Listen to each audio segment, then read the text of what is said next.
This is where the fun begins.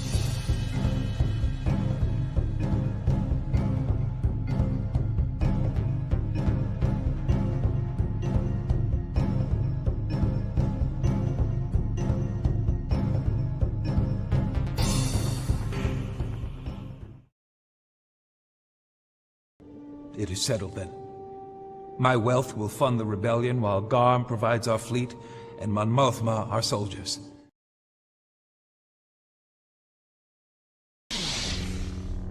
Are you sure? So be it.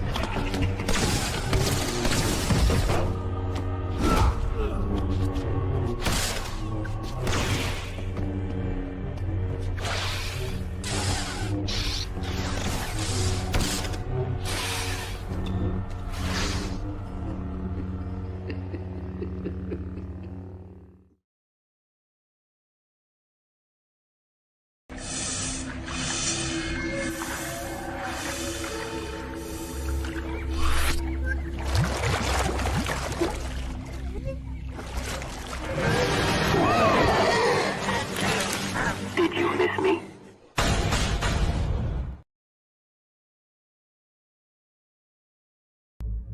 Calf. Lots of it. For me and for the ready room. I have a feeling this mission is not one we can fly in our sleep.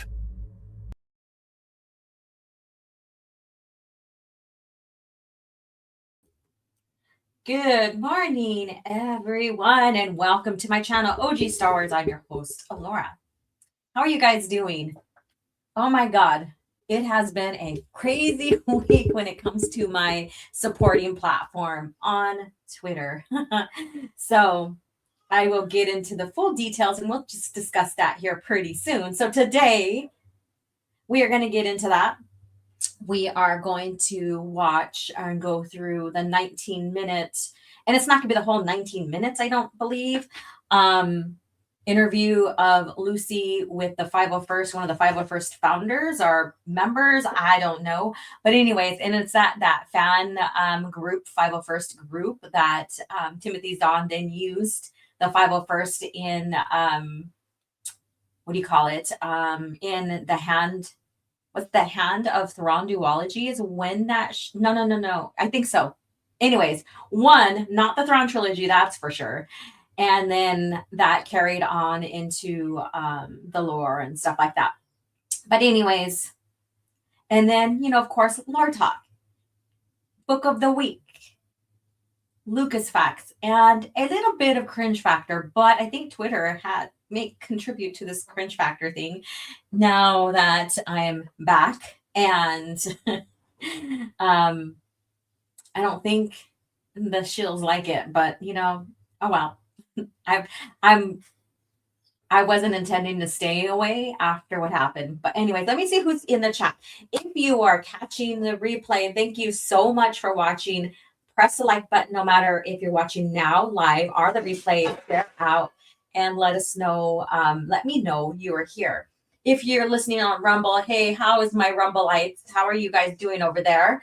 If you are listening on Twitter, thank you so much for tuning in on Twitter. That is just to share that the stream is live. And so if you want to interact, yeah, you can leave a comment there, but I may not respond to it until after the show.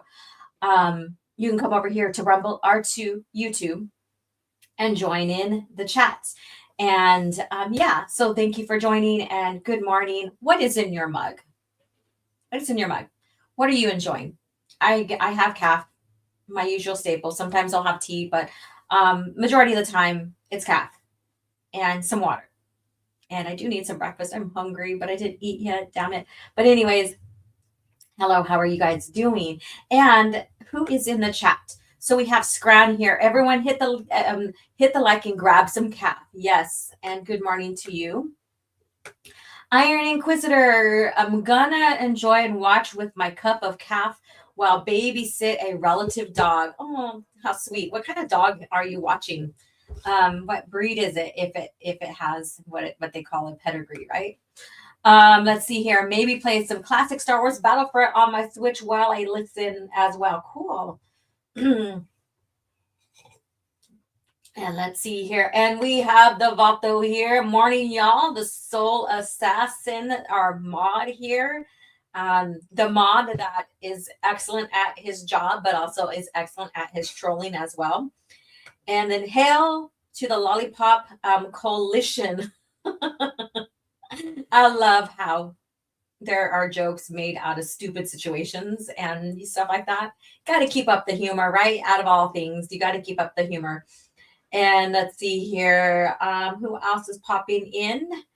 I did not. I realized last night I forgot to set the dated schedule, the schedule to for the show. You know, I like to set on Twitter. And I don't know if you can still do it on regular Twitter, but on Twitter you can set posts to go out at certain times. So date your post to be posted, right? And so I do that for the show, and I forgot to do it last night. So I do 6 a.m. my time, then 8 a.m. my time, and then as we go live. So I just barely shared that out that we are live. All right, let's see here. Yeah, show your mug, and I'm not talking about your face, but if you want to, but show your mug, your calf in the Discord. I have a little page, I have a little channel or area to go to. And let's see here who else. We have Batsy. What's up, Batsy? How are you doing? And we have Conrado from the Philippines. How are you doing? Let's see here. And my volume is low. That is crazy. Let me check here. It says it's at 100%. Let me check my settings for my mic real quick. Where is it? There we go. Okay, I'm going to check the settings for my audio, my mic. Let's see here. General camera, audio, default mic. Yes, it's my plug-in one. Speaker. Let's see here. Yeah. I don't know what's going on. And we have Tim in the chat. What's up? How are you doing? And Lucas Gerson, how are you? Hello there, folks. Force crush the like button. You all. Haha. Yeah. Force crush it. Do what you need to do, but get it pressed somehow. The dog is mixed wiener and Jack Russell. What an interesting combination. Cool. Oh, goodness. Let's see here. No cap, just a bottle of water. Finishing up at the gym. Ooh, look at you, plank suck. When I do my lift and flow class, I like to put plank, and sometimes I planks in there for like either core work or upper body work, where we do either tricep or bicep push-ups. So tricep, your arms are close to your body, and you're 90 degree, you're lowering down with your elbows next to your rib cage, or bicep is your arms are out to the side and you're at 90 degree and you're lowering from there. So very different. And then also too, I do like doing some yoga classes that are plank based to strengthen, and even low plank to walk up to dolphin. So you're staying on your forearms and you're walking your feet up and then back. Very good stuff. Very good stuff. Let's see here. And Laura, can you tell me what you sent me in XDMs yesterday?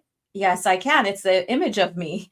And like I said in there too, that I changed my Twitter X link here on YouTube to match my current one as well. So I know you're just being careful, and I don't blame you whatsoever on that. So the volume is fine. Okay. So I understand how you want to clarify, and it's all good. It's me. It is me. If you couldn't tell with me going back and forth with some shills. All right, let's see here. Would have been here earlier, but the dog supposedly needed to go out, but just wasted my time and was sunbathing. Damn, everybody's, have dogs going on in their lives right now. All your pooches. That's pretty cool. Yeah, they could do that. Yeah, he was probably just wanted to go outside just to sunbathe. They're Animals are crazy. And it's hard to tell exactly what they need until they actually present it to you. Usually. I have no issues with planking at 50 at 275 pounds. I'm going to go to 4 minutes soon. Woo! Damn, holding 4 minutes. So is this a full plank with the hands on the ground or forearms on the ground? All right. Yes, all good. But again, I get it because shit be crazy. Shit be crazy on Twitter. And I hear I've got news more and more have been subjugated to the hacking, and they are getting clever on how they can. I changed it. My mistake, my fucking mistake, and we'll get into this. But my cursor has an instant, like you can pull up and look at what's being viewed inside the link. You know how you can just scroll over and it pulls things up automatically. I had to take that, I guess you can say, sensitivity off the cursor. So that was my mistake. And it paid. And I paid for it, but it's all good. And let's see here. Forearms. Okay. Sometimes actually forearms, people think it's easier. And maybe because you are closer to the ground, right? And you have more coverage, front body coverage. So basically that means your forearms are fully on the ground and it's not just the hands, right? The feet, you're only pressing to the ball of your feet. And so people think that forearms are easier. It is modifying from the full plank, hands on the ground. But the dynamics of a low plank is harder. And I know people are like, what the heck? We didn't come here to talk about planks and exercising and all that. Just from my experience in my training, all of that. Yeah. So, but a lot of people these days, wrists, like the tendons and all of that, are compromised with how much we work on computers and devices and stuff like that with carpal tunnel, all of that, that a lot of people do have to go to the forearms and they need to strengthen their wrists again to do a plank that feels at ease. And then plus their placement, alignment with on their hands, with the wrists and the hands, and how you have that alignment, and basically how you need to press evenly through the hands, especially like the tips of your fingers and your knuckles and stuff, also contribute to the ease of a regular full plank. But anyways, we're not here to discuss that. That's just my little bit of my guidance for you guys. But yeah, but one thing, I'm going to go here. One thing I absolutely love is the lift and lower from low plank to high plank, low plank to regular plank. That steady control of lifting and lowering, and try not to let your hips like swerve side to side, keeping them stable. They will still move a little bit, but like some people will, you know, because they're lifting and lowering and it's difficult, their hips will sway kind of side to side. Now, stabilizing the core for that, so the hips don't hardly move when you lift and lower. That's the trial there. That's the trial there. And it's fucking amazing. All right, let's see here. Well, to be fair, I just started planking. I got to 2 minutes, but 4 minutes. Damn, dude. Yeah. Yes.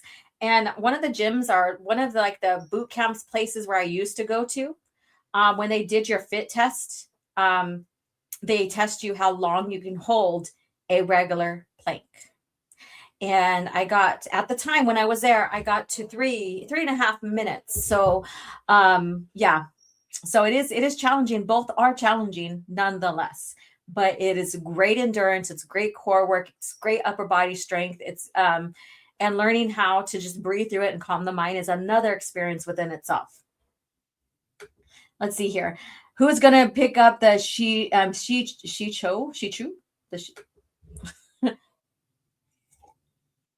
sweat starts to beat up on my head around 90 seconds. Yeah, it's people don't think that shit is hard. It is hard, but it is worth it when you start building that endurance. Holy heck, yes, it is. Let's see here. Now, welcome to OG Star Wars channel, where we're talking about planking and fitness and all of that. Hello, you guys. Luke probably did planks on Dagobah. Shoot, he was doing a single-handed handstand. That's fucking amazing. I know only of maybe one person that I know personally that can do that. I know someone too that can do a headstand without the support of the hands, tripoding or like next to the head or whatever you could say, just straight on the head. That is a lot of lifting and core strength and strength in general, even for the neck, but not everybody can do that. And it is dangerous as well, because if you're inexperienced and what have you, you can injure yourself significantly. With Yoda on his back. Rumble charge. Let me see. I need to open up my Rumble screen. I do. Because let me see here. Wrong one. All right, Rumble. I didn't do that yet. I was multitasking this morning. Yeah, hanging out, getting the book of the week finished. So I needed to do that. In fact, I'm going to chat here with you. I'm going to go back to the comments. I'm going to put up book of the week and LucasFacts here pretty soon, so we can get that started. Because I didn't put him here yet in my StreamYards. And oh my goodness, so StreamYards, a brand new update on it, which is weird because I just think it's irrelevant basically. But if you have StreamYards or you're familiar with StreamYards, now when you set it up, it's going to ask you basically what is your content going to be based under, like conservative, balance, or I forgot what the third one says. Let me see. I think I did take a screenshot of that. I did take a screenshot of it. All right. Let me see here. Oh yeah, here it is. So it says, and this is for YouTube live accounts. Okay. So this is not just strictly StreamYards in general, but for YouTube. So it goes to YouTube, but still it is fucking crazy. So it says YouTube live ads, live cat ads. So it's a account for ads. So YouTube live ads. So you scroll down and there's none, conservative, fewer ads, balanced, and aggressive, more ads. So basically it is saying you want to be conservative about the ads, you want to be balanced about the ads, or you want to be aggressive about the ads. But I just think I don't know. That is something that should be handled just on YouTube and stuff. I don't know. It's fucking weird. But anyways, that was my little rant on that. Let me see here. Okay, come on, don't do that to me. All right. Yeah. But let me see here. What are you guys saying? My son and his female friend were doing all kinds of balances this past Sunday. Shit, I could never do. That's pretty cool. And he's probably got this extra strength and core and all this other stuff to be able to do some stuff. Yeah. I still can do a forearm stand, handstand. I have not fully accomplished yet. There's various different arm balances I can do. And there's a couple I can't because of my wrist issues. So, yeah, but it takes a lot of training, focus, dedication. It also, what matters is also what you're consuming in your body for energy and stuff like that. And there's a lot of factors. It's not just like, oh, I'm going to lift weights and soon I'm going to be able to, and I'm going to hold planks and soon I'm going to be able to do this and this and this. And no, there's a lot of dynamics. Yes, strength goes into it. Yes, balancing the proportion of your bodies as you go into it, and that full body awareness goes into it. Does flexibility? No, not really. Yeah, so there's a lot. On the Marvel Comics, Luke's training with Yoda was more Dragon Ball like, haha. Luke doing vertical push-ups with one finger. And let's see here. Chio is here. Good afternoon to you as well. Let me see here. We're going to get into our segments here pretty soon. People look down on Luke. I know I did before talking to fans. Learned about the New Jedi Order era. Luke was no punk. So people look down on Luke. Yeah, he is pretty. It's amazing how he progresses through the timeline. Yes, there's some missteps. There's always missteps when you have a franchise that is ever growing and evolving and all that stuff, right? Laugh out like your next MAGA forever. That thing is just queer crazy. Yeah, more like Dragon Ball Z was Empire Strikes Back. There you go, because one occurred before the other, right? We're coming for you, and there's nothing you can do about it. Indian. Oh, nice. Hello. Look at the monkey in the chat. How are you do? Oh my goodness, that's hilarious. Hello to you. And to the haters. To the haters out there. Certified boogeyman, I'm the one that up to score with them. The industry can hate me, fuck them all and they mama. Bitch, sit down. Be humble. Sit down. Be humble.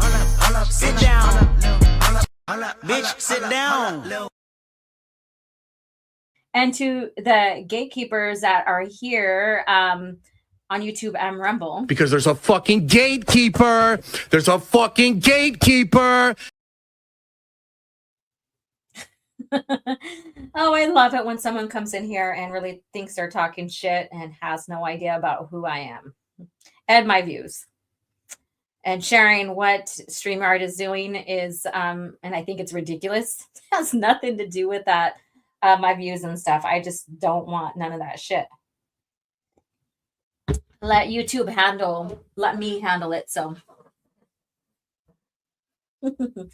and look at, he is hailing Trump.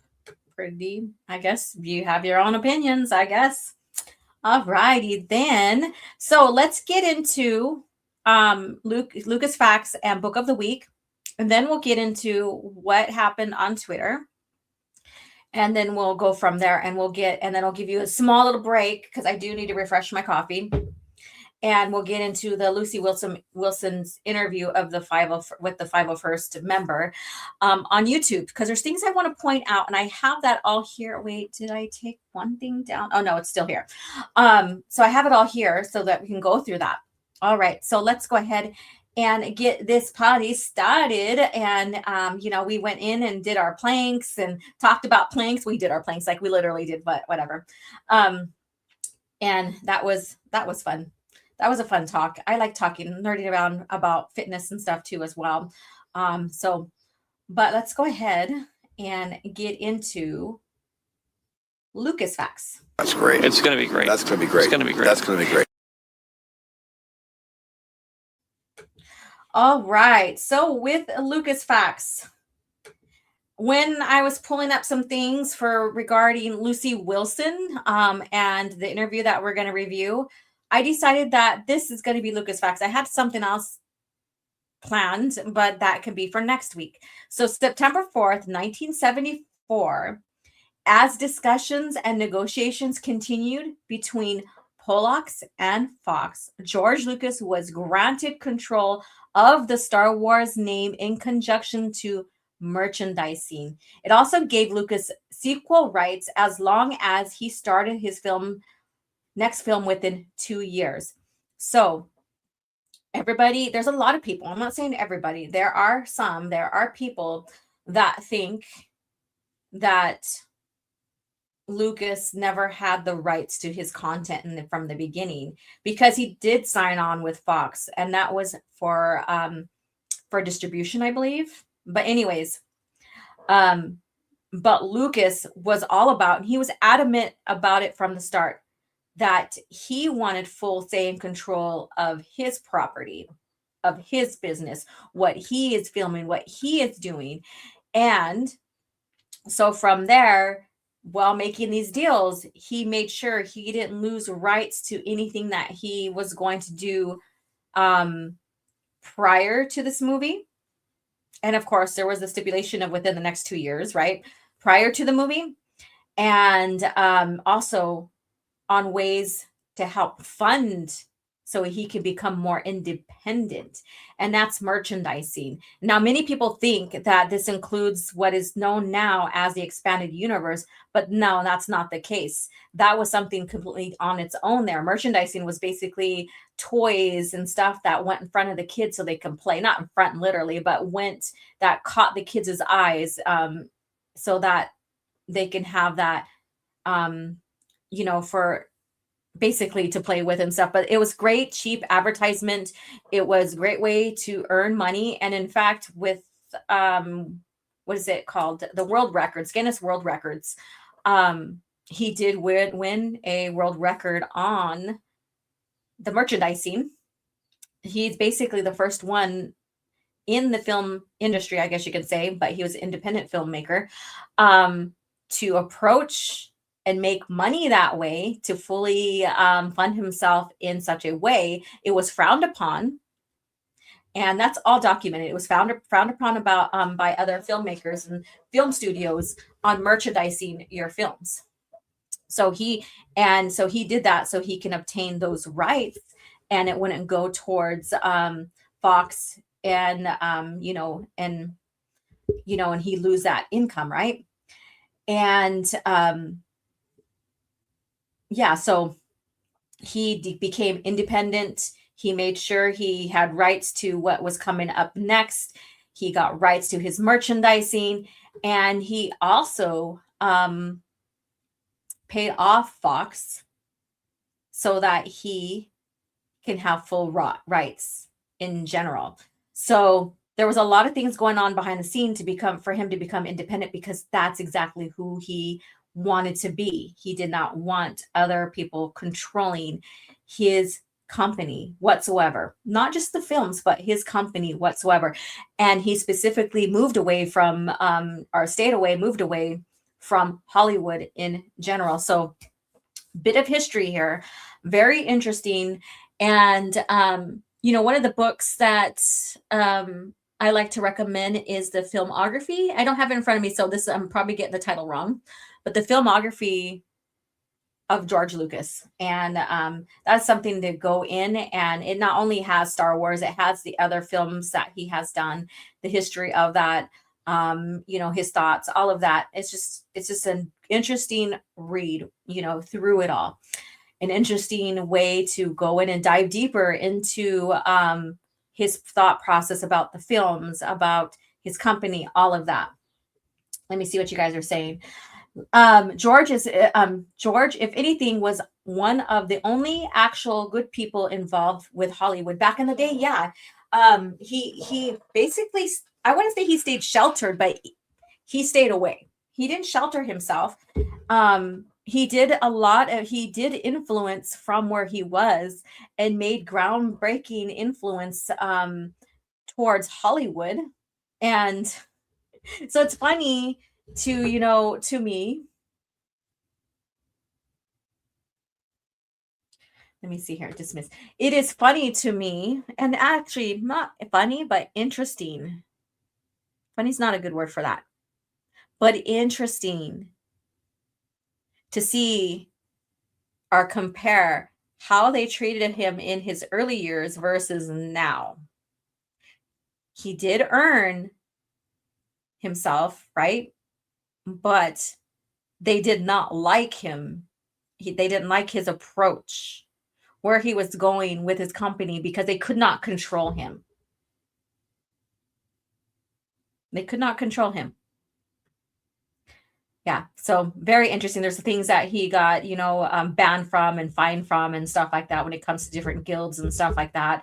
Very interesting bit of history here to share, all because he wanted to remain independent and control his own company without any outside entity whatsoever.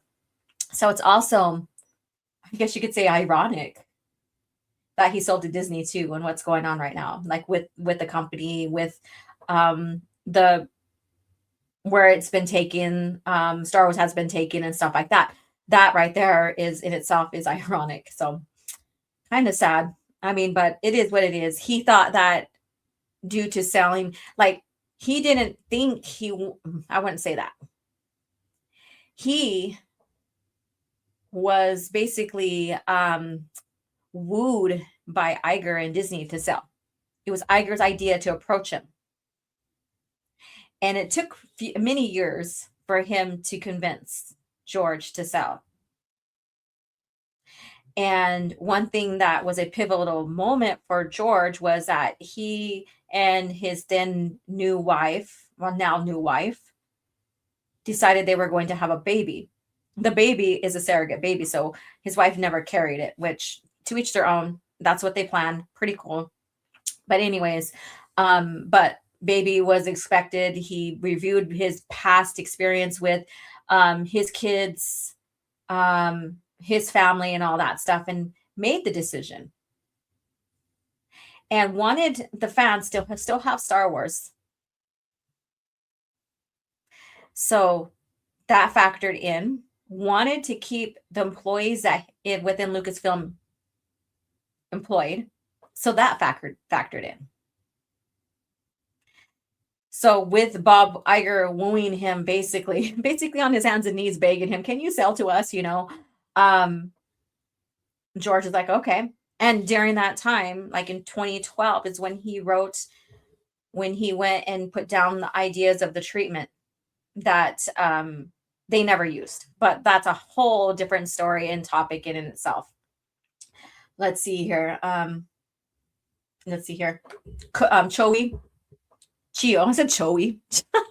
Chio. Choey. I just renamed you. You are now Chewbacca's brother. Oh no. Oh my god, Choey. Choey. Where the fuck did I get that? Choey. Chio. Sorry about that. I'm just renaming you, and I already said your name correctly earlier. What the fuck? Joey. Anyways, and Disney Star Wars fans still believe that George Lucas had no say in the expanded universe. How strange. Yeah. That he hated it. He didn't like it. He ignored it. All of that. All of that. Still something going on here today. In fact, it's going on my Twitter right now. He compared the mainstream Hollywood industry to the Soviet Union. Oh God. And then, the people who are like, "Oh, you guys hated the PT. You talk so much shit about it. And George and da-da-da." That's what's going on my Twitter right now too. That's a huge welcome back to me. Hello. But anyways, so people lump these people lump fans from the past into what the media did. And yes, there's always going to be disgruntled people. I don't really say, like, they're not really fans, right? There's always going to be those people who are going to go in and talk shit, get hurt. "Oh God, this person, this creator ruined my life." And that also goes with the Denningverse people, or the Austinverse. Denning ruined the Green Dolt's life, right? To the point where they want Denning to not be alive anymore. That's fucking crazy, right? That is fucking crazy. But anyways, George Lucas, yes, a genius. I mean, this guy, he has this like the stoic quietness about himself, the dry humor, or the humor that doesn't fully land to where people think that he's serious, and I really want, when it opens up, I really want to go down to his museum. I think I will do that. And I think I will do a live for that. Should I write in and see if I can get a personal tour, and document it for the channel? That would be fucking cool. I mean, it's not all Star Wars. No, it's not. But just to do that would be fucking amazing, right? So, Mr. Dystopian, how are you doing? Hey, he compared the mainstream Hollywood industry. Oh yeah, I read that one already. I thought I clicked on this one here. So I get for talking to the mic and not watching the screen, and then going back and watching the screen. And now they control his business and can't run it right. Exactly. Double A is here. Yes. How are you doing? And now the IP that was at one point the highest rated is now a laughing stock of old jokes. Oh, how the mighty has fallen. And, it's out of George's hands. Yes, he's a shareholder, but I wonder what he thinks. I wonder what's going on. I mean, I wonder if he's even cares anymore. You could still be a shareholder and not really do much at all. Just to be a fly on the wall. That would be fucking amazing, right? just to hear what he has to say, whether I agree or not. That would be amazing. The EU hater accounts are rampant right now, but the read more legends than but they read more legends than canon. Legends, the legends. All right, they're where at the lurkers at? Where are the lurkers at? Unlucky. You're just naming all of them. Probably watching. Let's see here. New Jedi Order was heavily hated like a decade or so ago, and now the legacy of the Force hate has risen. What is next after that? I don't know. Maybe legacy comics. Maybe they're going along the timeline. Maybe we're going to see influx of people like, oh, Cade Walker, kind of deal. Who knows? Or maybe it's added with the legacy of the Force. Green Dolts are frauds. Some of them admittedly have not even read the New Jedi Order yet, are disgruntled, right? And Crouching Tile. Oh, Matt G is here. How are you doing? Cheers to you. What's in your mug? Let's see here. Legends. Let's see here. And there are more of us EU fans. Now, the EU has relatively kept Star Wars alive over time. And I'm talking about pre-buyout. And rightfully so. Those who really wanted to know more played the game, picked up the comics, picked up the books, got the merch, collected the trade cards, invested in fan clubs, and, went to conventions. And, normies, they make up a large percentage, right? And some of these normies did go to conventions only and stuff like that, and that's cool. But sometimes, usually, I'm not saying always, that once they go to a convention or the celebration, that's where they're like, oh, there's this book I want to pick up. So, there's always a starting point from being a movie normie or casual fan to going into the larger world, right? I need that clip from Obi-Wan. I need that clip from Obi-Wan. Oh my goodness. But, so there's always a starting point. And I've shared my starting point. And those who have not shared their starting points, you could share where you got into the EU. Like, was it the game? Was it a comic? What was your experience? Or did you go to a convention, or did you go to a celebration and seen something that you needed to read about more? Or did you start as a fan club in the fan club at the time? Or did you start with Insider? Because some people just got into the Insider and was like, ooh, there's a short story here. Or, oh my God, they're talking about this novel. I need to check it out. So there's all of those little pivotal moments. And I never ask if people started from conventions or celebration. And I've never asked if they started from any type of magazine like Insider or the fan club. But there are starting points. There are. And these are like exception to the rules, what I'm naming. But it does happen that way. It does happen that way. Let me see here. I think with the supposed KOTOR remakes and the new FOTOR game coming, there will be an old Republic hate train. And you'll be seeing that 2003 George quote spammed everywhere. Yeah. It's like, I don't know. It's like, feels like these things get scheduled for whatever reason.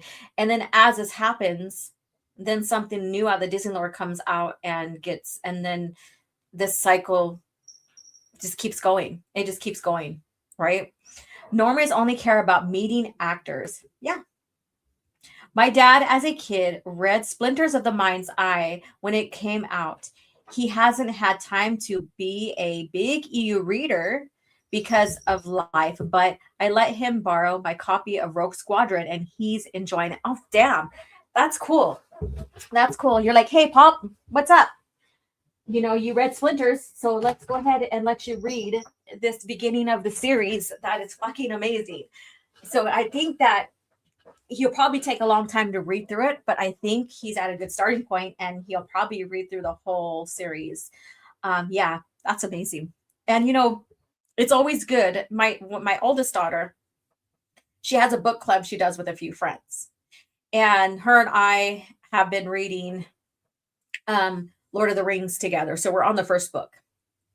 And so I think that when you build this community, you not only build a community of readers, right? That you could sit down and talk with and discuss what you're reading and all that, and what you like, you don't like, all of that. But then you also keep the actual copies of the books front and center. And then you allow the mind to expand away from this instant gratification to sitting down and really get involved in a story.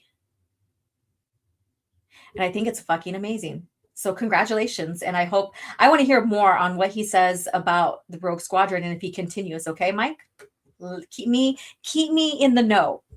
Soul Assassin said, should make a poll on Twitter, OG. Ask how people get into Star Wars. Interesting. I need to figure out how I want to word that and stuff. So, or what I want to, how I want to do that. Dystopian says Mandalorian and Grogu is going to flop spectacularly. And that's the rumors. And even like the company is even seeing that. It's kind of strange and stuff. I don't know. Strange? Is it strange? Or is it just the state of Star Wars and it's not strange anymore? It's just how it is. It is just reality. I don't know. We have yet to see. And we have yet to see if it makes $1.5 billion or whatever that she's saying, right? I know Mr. Grizz and I think Melvin are covering that. I should have pulled it up, but you know, that's their content and stuff like that. I would give credit where credit's due, of course, and stuff, because I'm not the one that discovered this shill thinking that it's going to be $1.5 billion. But anyways, and if it does, but does that mean it's successful? No. Let's see here. It just means that it's another Star Wars movie that hasn't come out in X amount of years, right? It's that influx money, people getting excited. Okay, let's see here. All right, with that being said, because we are talking about the book and about books in general, the EU, and one quick note, I was going to play these videos, and I think I will, out of respect, do it later, and then refer, of course, give respect and homage to where it goes to. But what I'm talking about is that Tim did a 3-part miniseries about how the expanded universe, the term, the name came to be. And as I remember, because I recently watched it like a week ago, the expanded universe name as a title or a reference came about was fully fruition in 1998. So prior to then, there was no such thing as expanded universe. Like, they would now and then, it was gradually saying that, oh, these stories will expand, or the movies are, it expanded on the movies. So that, again, like I said, he slowly shared this evolution of how the media outside the movies were being talked about, and how finally the expanded universe description basically landed. And it's very, very great research insight as well. And so with that being said, we are going to get into the novel here. We are going to get into Book of the Week. And I had to, like I said, I had to talk about that because I've seen that 3-part come out when he first did it. But when you revisit it and you really get into exactly, think about, because we always say use expanded universe, and these shills call us EU elitist or purist or what have you. then you get to start to think, wait, when I was watching these books being published as in real time when I was younger, there was no such thing as the expanded universe when it came to a name, description. And so from there, it evolved and stuff like that. And I think it's neat. Was it a branding? No, not necessarily. Because they never really, except for some toys after the fact, it was never really a label, I guess you could say. But anyways, pay respect to that amazing research. Love it. You guys need to check it out. But I do want to review it here on Calf Chat. And of course, give credit where credit's due. So maybe we'll do that here sometime in the future. Just for you guys to see the evolution of when the term started being used, right? The descriptive term. So let's get into the book of the week. Now, where is my lovely clip? Here we go.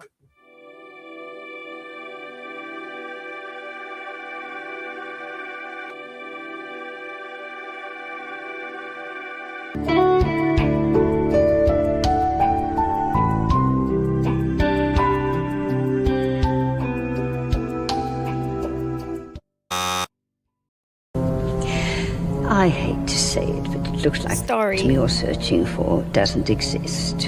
Impossible. Perhaps the archives are incomplete. If an item does not appear in our records, it does not exist. And just think later, Palpatine and his forming empire destroyed the temple. Destroyed the temple.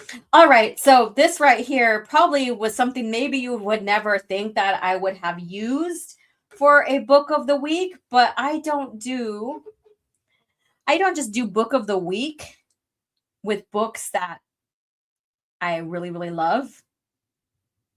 Right? Book of the week is about sharing all of the novels or the publications, the comics, the short stories, all of that. Whether I liked it or not, right? Whether I cared for it or not. And I know, I think Soul Assassin said earlier that to me that the Crystal Star basically, he doesn't know why or see why the Crystal Star is gets a lot of pushback. I just think that from some of the craziness that goes on in there, maybe it's really, really too science fiction. I don't know. Not my favorites, but I don't hate it either. This would, I don't know. I guess you could say on Purist's rating schedule. I would have to think about that. I never sat down and really thought, because I have to fucking reread through this to get a good analysis, because I don't want to say something from when I first read it. And it's been a hell of a long time since I read it.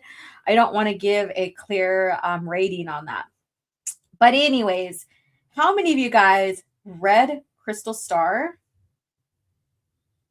Yeah, Waru. There you go, Waru. And a lot of you guys saying you like it. Like I said, I don't hate it. It's not my favorite, but it's definitely not, like something that I have ever decided to pick up and read in a while. So maybe I will commit to read it this coming this next month. I am reading through the Han Solo adventures right now, as well as the New Jedi Order. In fact, both are put down. I haven't read in a few days. But anyways, here we go. It seems like you guys all liked it. Pretty cool. So the author, Vonda McIntyre, cover artist Drew Struzan. So praise to Drew, amazing artist here. The cover is pretty interesting. And it kind of gets into like this spiral in the back of Waru being from a alternate galaxy or something like that, or dimension that gives that reality to that. It was published November 1994, and it's about 14 ABY. So that's where it was placed in the timeline. The Crystal Star brought me back to Star Wars after I left the franchise a second time for a short while back in 2020. Holy crap, that's crazy. And that's pretty cool as well. The Crystal Star brought me, I read that already. Canon or not, Waru will reappear in Filoni cartoon anyways. Just imagine that. What would you guys think about that? Let's see here. They haven't in my local library. Cool. I think I have it, but I haven't read it yet. Okay. I want you to read it and I want you to get back to me. I like to hear about this. This is one of those very, very, very, I want to say very, very. These are one of these mixed ones. Now, would you say this is better or worse or equal to Shatterpoint? Shatterpoint is one of those mixed bags books as well. So if anybody wants to answer that, then let me know. And Calcite, how are you doing? You have not read it yet? I thought that the mall cartoon is you said you thought the mall cartoon is trending. Is that what you're saying, Conrado? All hail Waru. Shout out to Waru. And I already said that Lucas Garrison loves the book. Yeah. All right. Well, awesome. Here are the continuity notes. It is said Luke has a blue lightsaber. However, he gave his father's lightsaber to Mara Jade at the end of the Last Command story, or timeline, I guess you could say. Time or event. The Crystal Star was the first book to develop the characters of Jaina, Jason, and Anakin Solo. Jaina is depicted as headstrong, rebellious, and technically inclined. I was gonna say technology inclined. Holy shit. I swear, you guys, I don't wear my glasses when I am doing the streams. And so this is a little bit tiny. And I think I need to start wearing my glasses. While Jason is more introspective and sensitive. And yeah, we see that throughout the timeline, like into Young Jedi Knights and stuff like that. And we see his changes as he gets older. So it's very interesting. Jason's story is very, very interesting to follow. So is Jace, Jaina, and also Anakin's. And what we got of Ben. But Jason's, yeah. All through at 3 years old, Anakin's personality is still being defined, and at this point, he is mostly just reactive to his environment. And yeah, and that's what 3-year-olds are. They react to their environments, right? They explore, they react, all of this. So very well written for these characters, because from here we see the collaboration of the other authors, staying in line, but also developing them, because they can still be this way, but then you also have to see growth and development and changes along the way. And we do see that. So very, very interesting. Let's see here. I said before, and I'll say it again, the old Star Wars did dabble in multiverse. Waru is one of them. Yeah, I wouldn't say it's a multiverse, but within the Star Wars galaxy, there was an alternate dimension within it. So multiverse, as in how the lore is placed, that's not it. I don't think what you shared was a good description. In a one continuity timeline type of franchise, you can have someone come in from an alternate universe, I guess you could say, or a different reality. But that doesn't make the property a multiverse. Luke Gerson says, and if we count the supernatural encounters as canon, where Waru came from the other space dimension and was the offspring of Tiltni and the crazy architect. Yeah, I haven't, when supernatural encounters first came out, I almost got it, But as I started getting more into reviews on it, you know, there's Disney stuff in there, and I was like, it just turned me off, and so I just see it as now as a fan fiction type book. Yeah, but I get what you're saying. I miss a cosmic horror in Star Wars story.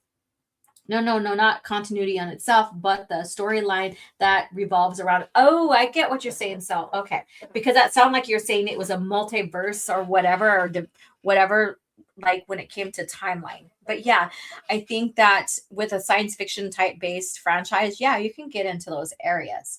Because like the Vom are extragalactic, right? They came in from another galaxy. No, it's not more into like shifting from an alternate place, right? But still, there's a lot of things that you can do because, you know, you have these science fiction type things and then a little bit of like this fantasy in there, I guess you could say. Now, question for you all before we move on. Do you see Star Wars more of fantasy based or more of science fiction? Do you see Star Wars more as fantasy or more as science fiction? Because there's always been this debate about Star Wars is a fantasy and Star Wars is science fiction. So we'll go on. Let me see what you guys have to say about that. Let's see here. Okay. All right. So I'm going to go ahead and close this out here. I didn't schedule these to be posted yet. So once I'm done here, I will go ahead and post these on YouTube. Here on YouTube, I wish there was a way I can post them on Rumble. I always forget Discord, so I'll try to make it over there and post them there, and then on my new Twitter. So with that being said, Twitter X, the social platform that basically, you know, was promised by Elon to be a, you know, basically a free speech area and all that, right? Let me see. I'm pulling up something here. I was going to bring it up to share with you guys on screen. And I'm not going to do that because then I have to send it to, you know, through email or something like that. So I could share it here because it's not on my computer. So when about a few days ago, I got a text from OG Mara Jade, and we really haven't been in conversation for a while. And so I opened up the DM and seen, oh, I'm in this influencers competition, I guess you could say, or whatever. If you vote for me, then you're going to help me, kind of thing. And there's such a thing as that. And I was scrolling down, or I did something, I hit something with the little scroll pad here on my laptop. And I guess, and like I said, the thing that the indicator or whatever of the cursor, I didn't click, but it brought up, like I said, sometimes when I click over something, it'll show what the content is. So it brought it up in the window, and that's what got me. That was my fucking mistake. I quickly closed it out. Didn't think anything of it. Was warned that Mara was hacked, and I confirmed, but it was already too late. And I received the text, and it was basically an email text, not a phone number. Get down. Get down. Hold on. And it was a text through a iCloud email. So I reported the email to Apple for phishing.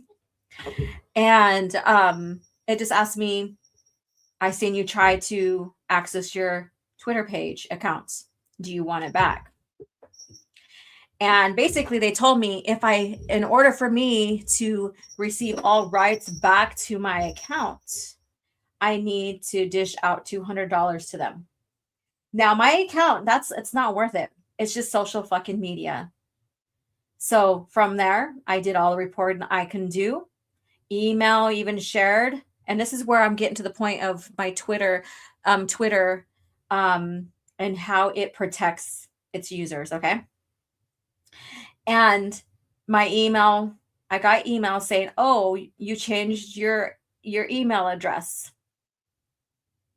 If it wasn't you, click here to secure, click here to resolve, or something like that. But what caught my attention was that they allowed it. They seen it was suspicious, but they still allowed it. I don't know why they allowed it to go through if you haven't verified it yet, if it was you or not. So that's the loophole right there. So if you have Twitter, be careful. And it was changed again. They tried to change the email address on it again yesterday morning. And then that's when I realized, oh, my account got suspended, which is fine. I don't care if it got suspended because now it can't be used by anybody. And like I said, I reported all of that. Nothing yet. I haven't checked this morning because I was busy, but nothing yet from Twitter on any type of resolution for it, right? Resolving anything. But like I said, it's just social media. It's just social media. It's just me interacting with people, sharing like images of Star Wars and all this other stuff. I can always do another one. And what is funny is, one of my biggest stalkers, I guess you can say, pursuers, was all cheering it on. Like, oh, rightfully so. She got hurt. He thought that I got suspended for like some kind of actions I may have done. And that was not the case. And then realizing, oh, well, she got hacked, and then deciding to then start tweeting more about me, which is funny because, I haven't really talked or discussed or anything about that idiot. And what is crazy about that is that he got his Twitter account suspended or locked, not suspended, sorry, locked for some of the posts he made about me. And then when I confronted him about it, because he since then regained access to his Twitter. And when I pointed it out, he was like, oh, well, it wasn't because of that. You're a liar, blah, blah, blah, blah kind of deal. When in fact, I have proof that it was due to, and maybe there was multiple posts. And I wouldn't doubt it. But I myself received and other people received information from Twitter, and I was given information by others from Twitter that his account was locked. And what I'm thinking is he gained access after the fact that because when he appeared is when my site got suspended, right? So he had hacked and suspended. So what was reported about his posts about me, my account, since I got hacked and suspended, they got released or rescinded, right? So that just opened up the door for him to return. Now I'm trying to look into to see if my theory is right on that. But he did get his account locked. So I thought that was funny. And then, one of his little not doppelgangers, one of his little friends, basically followers or whatever, was like, oh, and she's probably seething and throwing fits that her account got hacked and suspended, blah, blah. No, I'm not. Like I said, it's just social media. I can return. I don't build my life on it. If I did, then yeah, maybe I would throw a fit and stuff like that. Yeah, I was pissed that, you know, it was being kept hostage and stuff, but no, it's not my livelihood. I can move on. I can delete all this shit right now and move on and not say anything. Because my life is outside of it. Will I miss some change that I make from my accounts, like YouTube and Rumble? Yes. Will it impact me long run for like monetary wise and cost of living and stuff? No, not even. Do I make anything on Twitter? No, that's not my business. I can simply, like I said, go ghost. I guess I can ghost. I can just delete everything and it's fine. Because my life is not based around this. Not like them. Not like they share and how they share how people should react. Like, oh, well, so and so got hacked and they're probably going crazy. No. But anyways, that's what happened with my Twitter. But now, what I was getting to, my point, because I kind of went on a little tangent, I guess you could say, or basically just sharing some of the stupid news out there.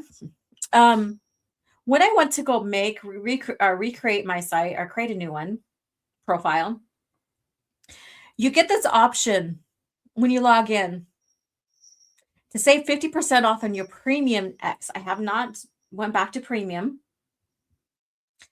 And what I realized is like one of the options, there's basic, there's premium, and there's premium plus. What is announced or given you as a way to purchase is you not only get like the verified check mark, you know, to build credibility and blah, blah, blah. You also, it also says the verified check mark for premium will help protect your account from impersonators. Yeah, but it didn't protect me from anything. It didn't protect me from a hacker. And now there's like 7 or 6, 5, 6, 7 accounts that are like impersonators to that account now. But this is after the fact. It never protected me whatsoever. So you guys be careful. Be careful. These Twitter needs to really stand on its whatever principles it fucking has to protect its users. And I don't care who you are. I can still not like you and still say, you know, that it needs to protect everyone. And it doesn't. But I'm here. I didn't go anywhere. And if you haven't followed me back on Twitter yet, the link is in the description on my YouTube page. So you just go ahead and go at the top of it. And then I think maybe it says read more. Click on that and go to Twitter, where the Twitter link is, and just go there and then follow again. That's all you got to do. If Soul Assassin wants to share the link here, that's cool. But that's what happened. Yeah, stupid fucking mistake of mine with my cursor. I since then corrected that that little open browse kind of thing, that sensitivity of the cursor, I guess you can say, so that fucking shit won't happen again. Oh my God, that's fucking crazy. It's fucking crazy. It is. I took care of everything on my end, and will I ever get it back? Probably not. Oh well, it's cool. I'm here. So with that being said, how are you guys doing? That was a lot to say. The ones doing the day-to-day operations at Twitter is either a bot or a bunch. It's all AI, type automated. It is. I haven't really got a real human response back yet for this. It's just automated. That's all. It's fucking automated. So be careful. Be careful. But it's not the end of the world, you guys, if some shit happens, right? You can either say, okay, I'm done with this fucking platform, right? Or you can say, oh, okay, I'm coming back with another account. All right, Soul Assassin says Twitter is getting rid of communities now, so your community won't be a problem anymore, OG. Oh, really? I didn't see that announcement. That's fucking crazy. And that's why I no longer cared about the dead platform takeover by the hack of a CEO. Okay. And it says, be careful with the DMs, y'all. If it looks sketchy, just delete it. Yeah, and that's why Tim was in here and saying, hey, can you verify? Because he was like, is this really you? Can you verify? Blah, blah, blah, blah. And so I get it. Protect yourselves. Use protection, ladies and gentlemen. I never pay for that shit. Yeah, I mean, but I'm just saying they promised something, not delivered. Fucking hacks, right? Not delivered. The ones who preach the loudest about free speech are the ones who do shit like this. Yeah. Exactly. And then you could be a supporter of free speech. Like in my profile, I put back in hashtag 1A, hashtag 2A. And then all of a sudden you're the bad guy because you want to be able to let people have free speech, be able to say what they mean and stuff like that, even if you don't agree. And there's that. And we've been through this. We've been through this already. This, in the last, past 3 years and a little bit before then about, the free speech and what it really means and stuff. Oh, well, hate speech is not free speech. Well, like, what is the saying? Like Gen Xers and maybe some millennials. What is the saying? Sticks and stones may break my bones, but words will never hurt me. Yeah, because you need to have that thick skin. Words are not who you are not who you are in the context of people saying shit about you and stuff like that. That's just their projection, right? And that goes into that saying, as funny as it sounds, as crazy it sounds, as childish as a childlike it sounds, or maybe childish, it has some meaning to it. It does. It really, really does. And how you carry out and how you perceive what someone tells you is either taking power away from them or giving power to them. Right? So, sticks and stones may break my bones, but words will never hurt me. Now, like I said, I'm kind of sharing my Gen X age in a way. All right. Freedom to say what you want and my freedom to beat your ass if it angers me. Gen X mentality. Let's play some dodgeball. Let's settle this shit with some dodgeball. I think juvenile would be appropriate. Yeah, juvenile, maybe. Yeah, and that's why I know. Oh, I already read that. Yeah, so that's what's happened. And like I said, it's all good.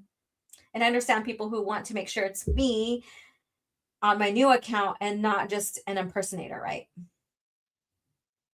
So be careful, you guys. Be very, very careful.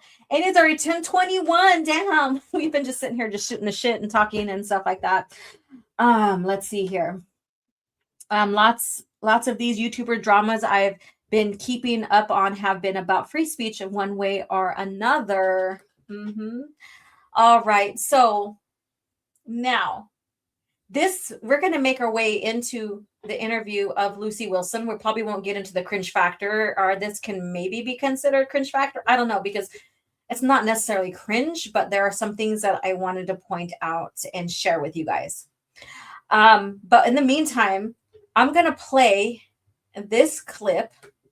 And if you need to use a refresher or, refresh your coffee or your drink, grab a snack, feel free to do that, and we'll get this party started. Someone asked me to give the best reason why someone should read the Expanded Universe. After giving it a lot of thought, here's what I have to say. The Expanded Universe respects the reader.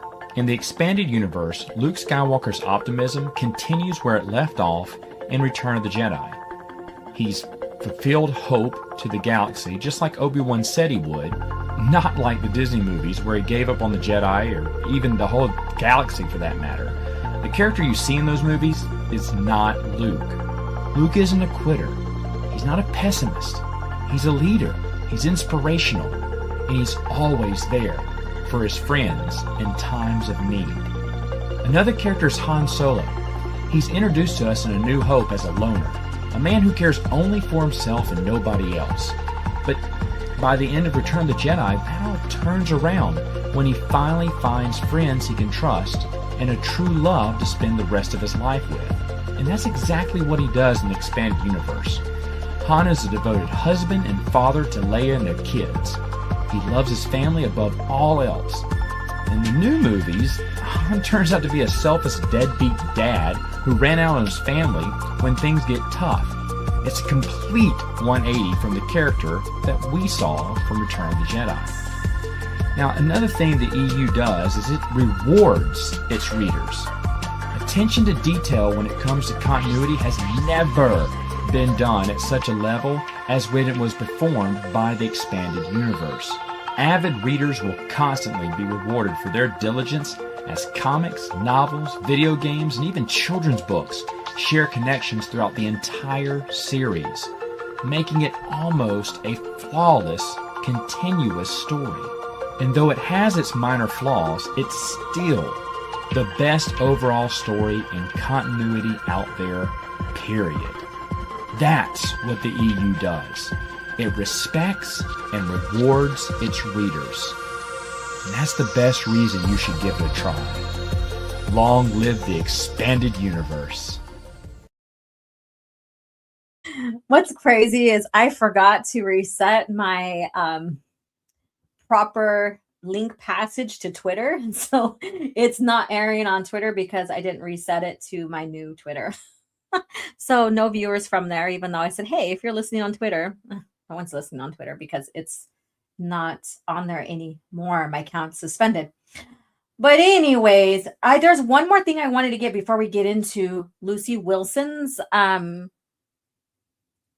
interview. Let me see here. Let me pull it up. Let me just get this shit pulled up. All right. Let's see. Oh, it wants to take its time. It wants to take its time. All right. Let's go ahead and get into it. And the dumbass is still shooting his ass out. Shooting his mouth. Let's see here. Here. All right. I'm going to share this here. Was debating on it, but I think I want to because, first of all, the debate, the person is trying to say, oh, well, the EU is not canon because George hated it. He ignored it.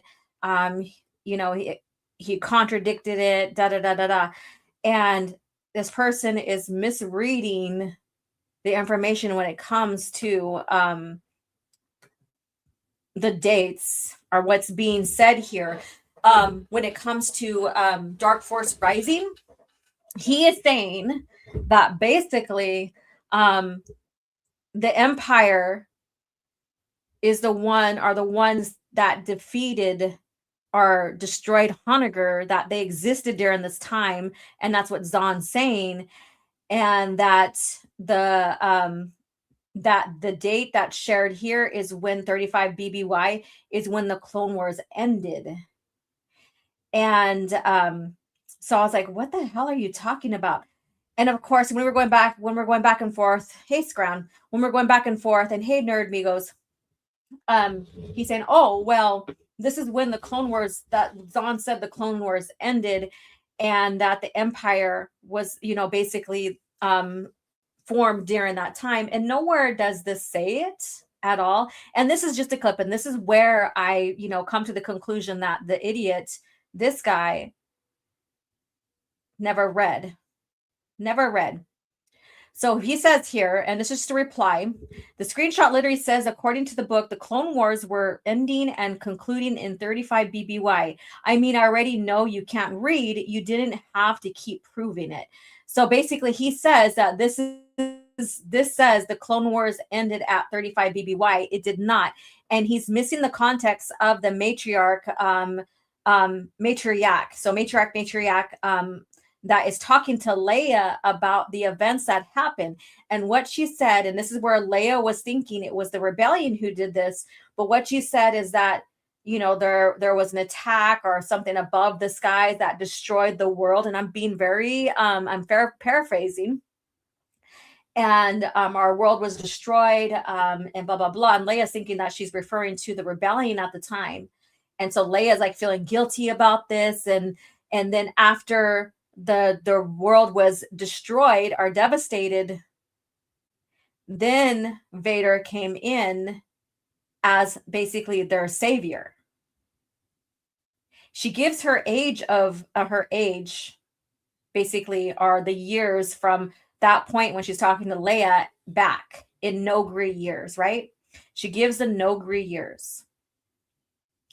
But then she says later, Vader comes and helps us out. Nowhere does it say that the Clone Wars ended at 35 BBY. It says that the Clone Wars destroyed Honager. This whole conversation is about Leia realizing that it wasn't the rebellion, but it didn't happen during the rebellion. It happened during the Clone Wars. And then, you know, what the matriarch says that later Vader came in. Nowhere does it say that within the book Dark Force Rising that Vader, the Empire was formed during that time, and Vader was there during that time as well. So I'm going to read this to you guys. You guys have it on the screen here. The most famous citation comes from the conversation between Leia Organa Solo and the Noghri matriarch. So again, they're missing her conversation from her description of what happened. And this is Leia's realization of her confusion of thinking it happened during the rebellion, and it didn't happen during that time. It happened during the Clone Wars. When discussing the ecological disaster of the planet Honager, the matriarch reveals that the Empire under Darth Vader arrived to save them decades prior. So during the moment she's talking to Leia in 9 BBY, she reveals decades later that Vader came in and saved them. So basically, the planet was already, like when she's talking prior to this, when she's discussing, she's telling that there was a time after the devastation of Honager, how a lot of things were basically killed off and how they had to form on patches and try to survive, and the way of life and the way of living was very much compromised. And again, I'm paraphrasing, what have you. And then after the fact, and this does not indicate, this 44 years does not indicate that that's the ending of the Clone Wars. She's going back to the events of what happened on Honager and then saying after that. But anyway, so that's my point to him. So basically they go off this quote, and this guy shares this, but he's proven that he has not read the book. 44 years, not the 5 or 8 or even 10 that she assumed. 44. It didn't even happen during the rebellion, she heard herself say. It happened during the Clone Wars. So she's thinking about the destruction of Honager. And she was thinking that the destruction of Honager happened under the rebellion's hands. And then she's realizing that it didn't. Nowhere in this part, this quote from Leia, does it say it was under the Empire and that the Clone Wars ended at that time. So the person of this who comprised this screenshot, wherever this idiot got the screenshot from, there's a section here called math, the math. If the disaster happened 44 years before the book's setting, 9 ABY, that places the event about 35 BBY, which is true. And in the context of the trilogy, so the context of basically the Dark Force Rising, because this is where this is happened at, not the whole trilogy. The Clone Wars were already in full swing or concluding at the time. So this is where you have this keyword "or" here, because it never stated when, in that conversation between Leia and the matriarch, never stated when the Clone Wars ended. She's just talking about when the event of the Nogri's homeworld got devastated.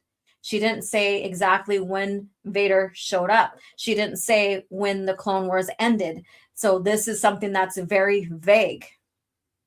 So that's what I was pointing out. Let me see what you guys are saying. Let's see here.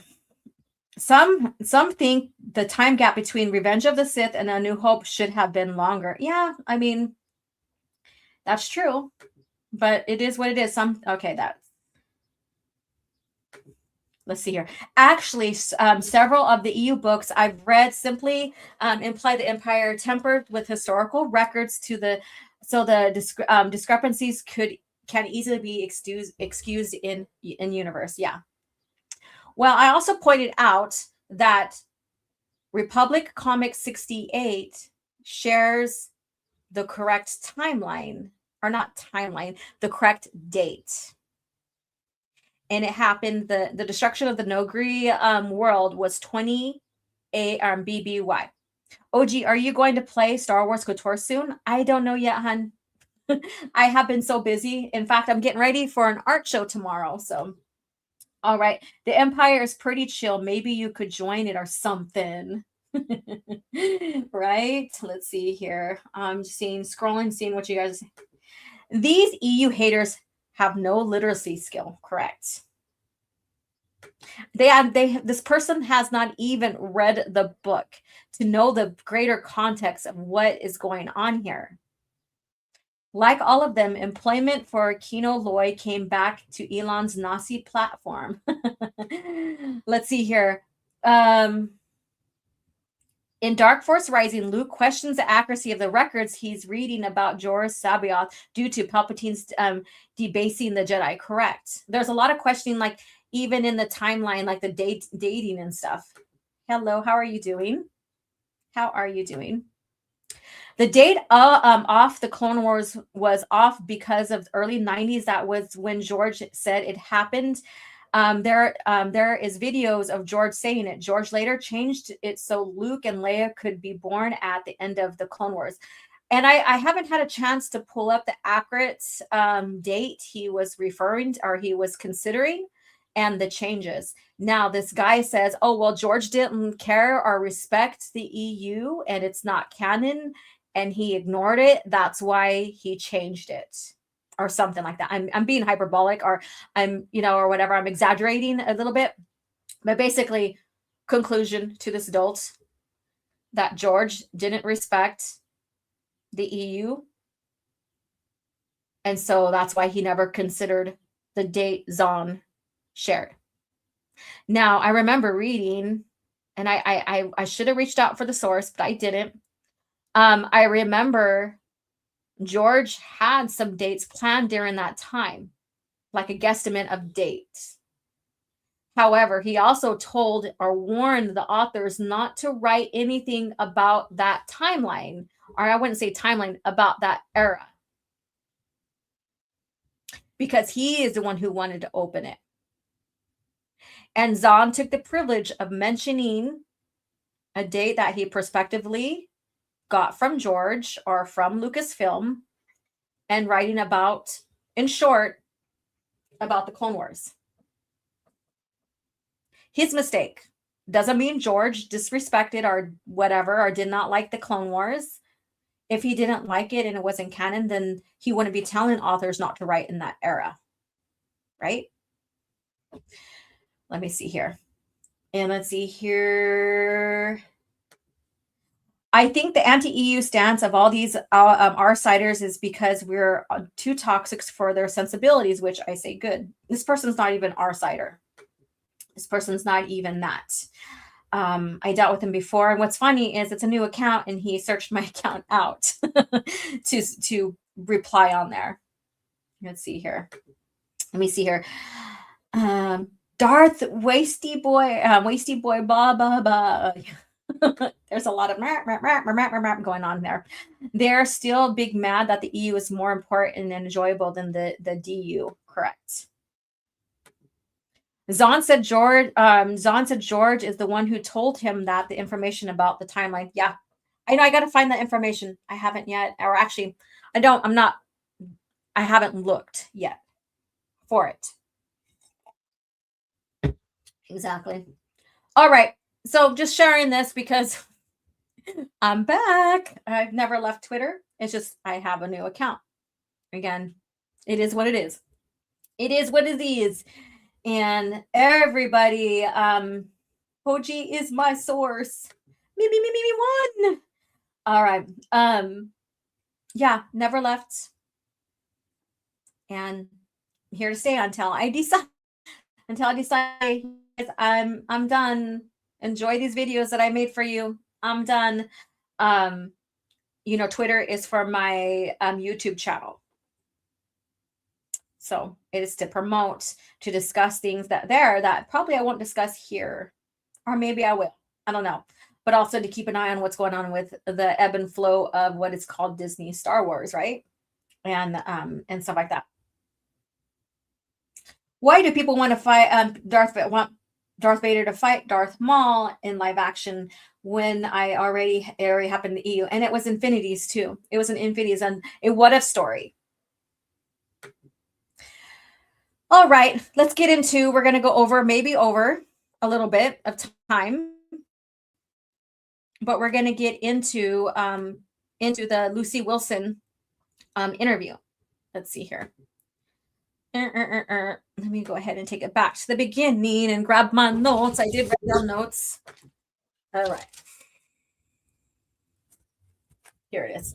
All my notes is on this page, but predominantly the one for what we're going to discuss here for that.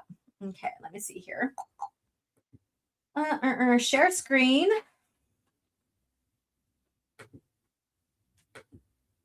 Oops, still the same one. No, not that one. Let me get out of that.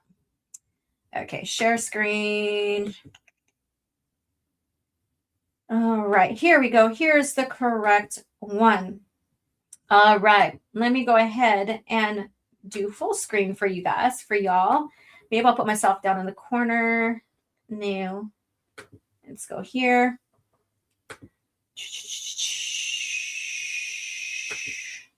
Full screen here. Oh, please tell me you're not going to do this to me. There we go. All right. So hopefully you guys got your beverages refilled, all of that, and yourself taken care of, because we're going to go through this. It's a 19-minute video. There's some things I'm going to cover.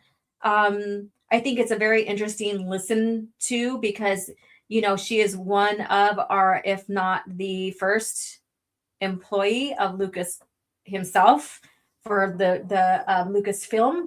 I wouldn't say he's the first she's the first employee, in a sense that he had people he was working with already for that, but prospectively, yes, I guess you could say.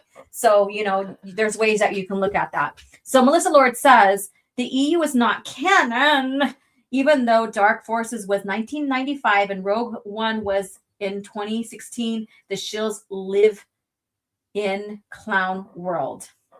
Yeah. It's weird. It's all weird. It's weird. It's weird. All right.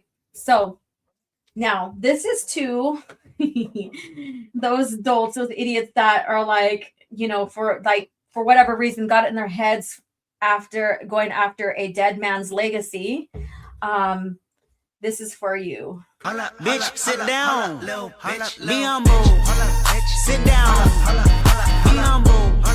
Sit down. Bitch, sit down.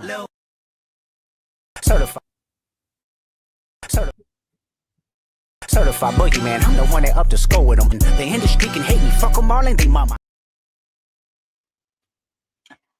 All right, so here we go. So let's get into this. So this is the 501st Legion guy. Like I said, I didn't like. I think he's either the founder or one of the leading members. So here we go. Good afternoon. We are very appreciative of being able to welcome and spend some quality time with Lucy Archer-Wilson, who worked for Lucasfilm from 1974 to the early 2000s. Welcome, Lucy. Thank you. And again, thank you for taking time out of your day to have this little Q&A with me. Lucy, you had the distinct honor of being the first permanent employee of Lucasfilm when you were hired as a bookkeeper in 1974. Just as Yeah, so permanent employee. So yeah, Lucas did have some people on that helped him, consultants and stuff like that, I guess you can say. So it's very interesting how Lucas formed and had people help him, brought in employees, all of that. Reference for our viewers, in 1971, THX 1138 was released, and American Graffiti in 1973. If you can, please take us back to that time. Where did you read about the position? Did George Lucas have any say in your hiring? Thank you. Okay, I was in La Jolla.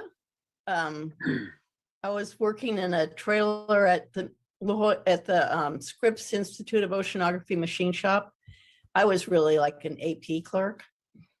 I decided I wanted to move to Northern California because I was partying too much down there, and I thought I needed to get serious about life and a career. And I'd met my future husband. I thought we should both move someplace north. And I had a sister who lived up here.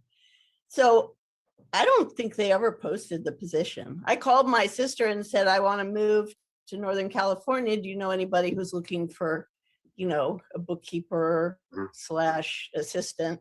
And she said yes, because she worked for George Lucas and Francis Coppola's accountant, Richard Tong. And she had heard that George Lucas was possibly looking for a bookkeeper. So I said, who's George Lucas? Then I thought, oh, American Graffiti. I like that movie.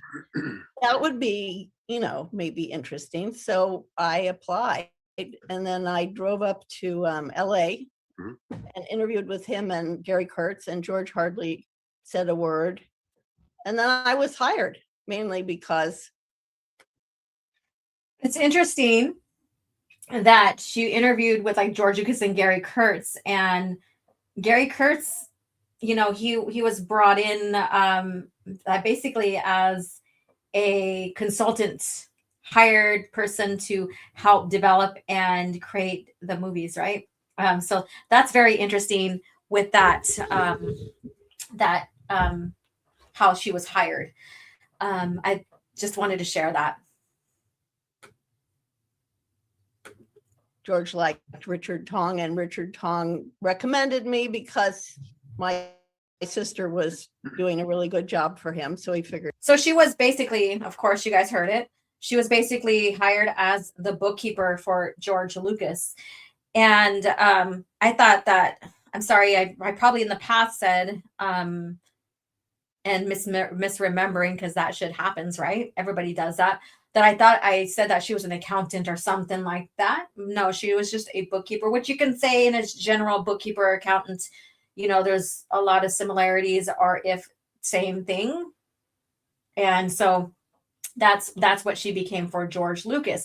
Now, there are some interesting things that are coming up about her. It's at 3:05 about her, around that, about her talking about George creating a rough draft screenplay, and how she said that she typed it out, and they were talking about who was in that screenplay and what she said about that. So we'll get into that here pretty quick. So I thought that was very interesting to see how she doesn't remember exactly what she was, I wouldn't say what she was doing, but what occurred, because it happened so long ago, right? Happened so long ago. So let's go ahead and move on. I might be good at something. Who knows? You never even met me. So we have to thank your sister for being. Yes, she reminded me every year for years. Sure she does. You owe me, Lucy, she would say. Yes. it's quite fascinating because back then, you know, it was really just, you know, nobody had an idea that it would be such a phenomenon and that it would touch so many people. So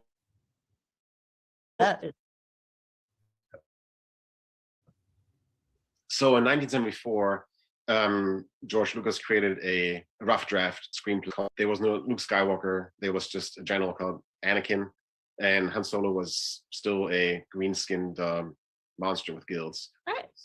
Well, I don't think so. Did he? Because when I typed the script, Luke Skywalker was in it. Han Solo was in it. Do you remember when he typed that script? Well, that was one of my first jobs when I got up there in September of '74. Bunny Alsop worked for Gary Kurtz there, and she said, "Here, Lucy, I'm handing this over to you now." All right, so I wanted to break this down because I do have, and I'm gonna need to close this out and share with you. But she said, like, he referred to like one of the first screenplays or whatever written by George. You know, the characters were different, like different names. Han was the green alien. And then she's like, no, well, Luke was in there. Han was in there. Leia was in there still. Da, da, da, da, da. And so she was hired September 1974. The first screenplay was written in May, I believe. Let me go ahead and pull that up because I do have that all ready to go. So I just wanted to point out, like, you know, what was George, like what George wrote about and then what she said versus that, and the evolution of the screenplay, or, you know, the rough draft or whatever you want to say. And he's rewritten it so many damn times. And by the time Ralph McQuarrie was brought in, when he first started making the first concept arts, we seen pictures of Han. And I think he was the green alien at the time. I should have pulled it up.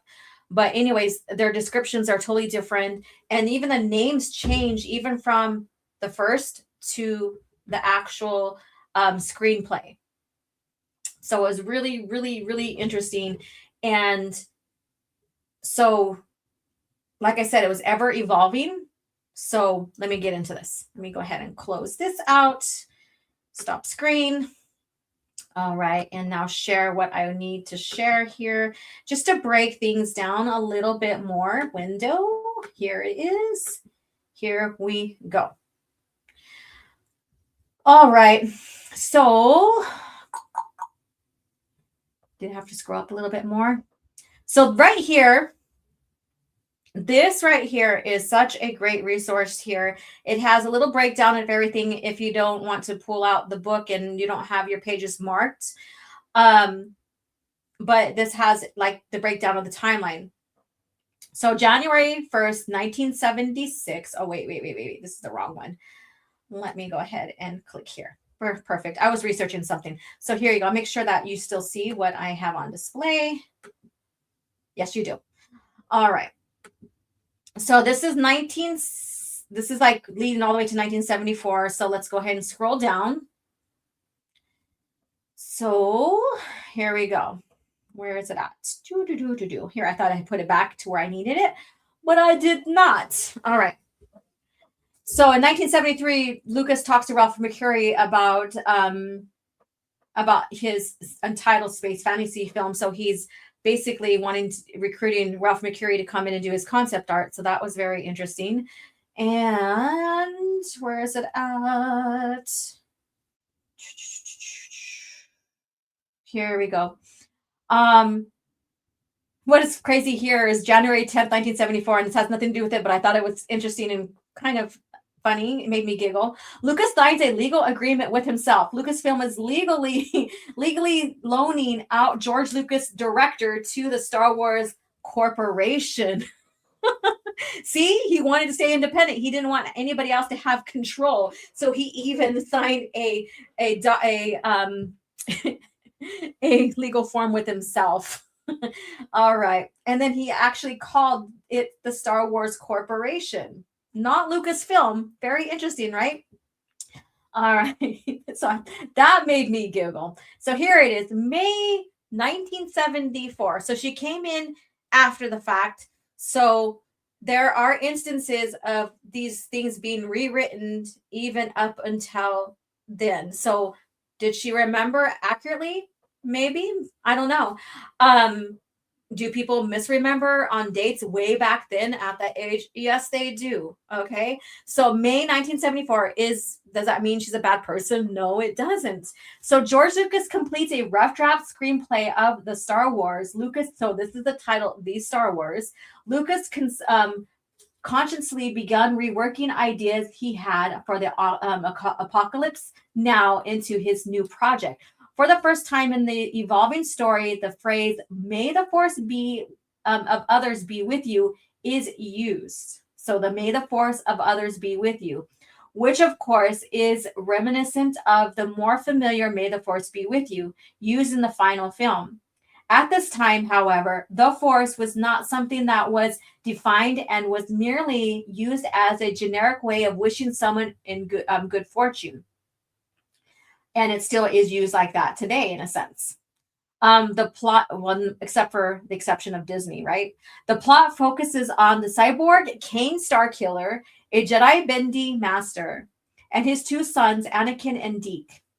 The three are in hiding on the fourth moon of Utapau. So that comes back later in the lore. And when they are discovered by a Sith warrior who kills Deke, Kane and Anakin head to the Aqualay system to find another name familiar, right? Kane's old friend, General Luke Skywalker. Okay, so Luke is there, but is he the same person? Not really, because that role goes to Obi-Wan, right? Luke becomes Anakin's teacher. Kane leaves Anakin with Deke and heads to the city of Gordon. Klieg Whitson, a rebel spy on the Emperor's planet of Alderaan, discovers the General Darth Vader, a tall, grim-looking general. Prince Valorum, so Valorum's there.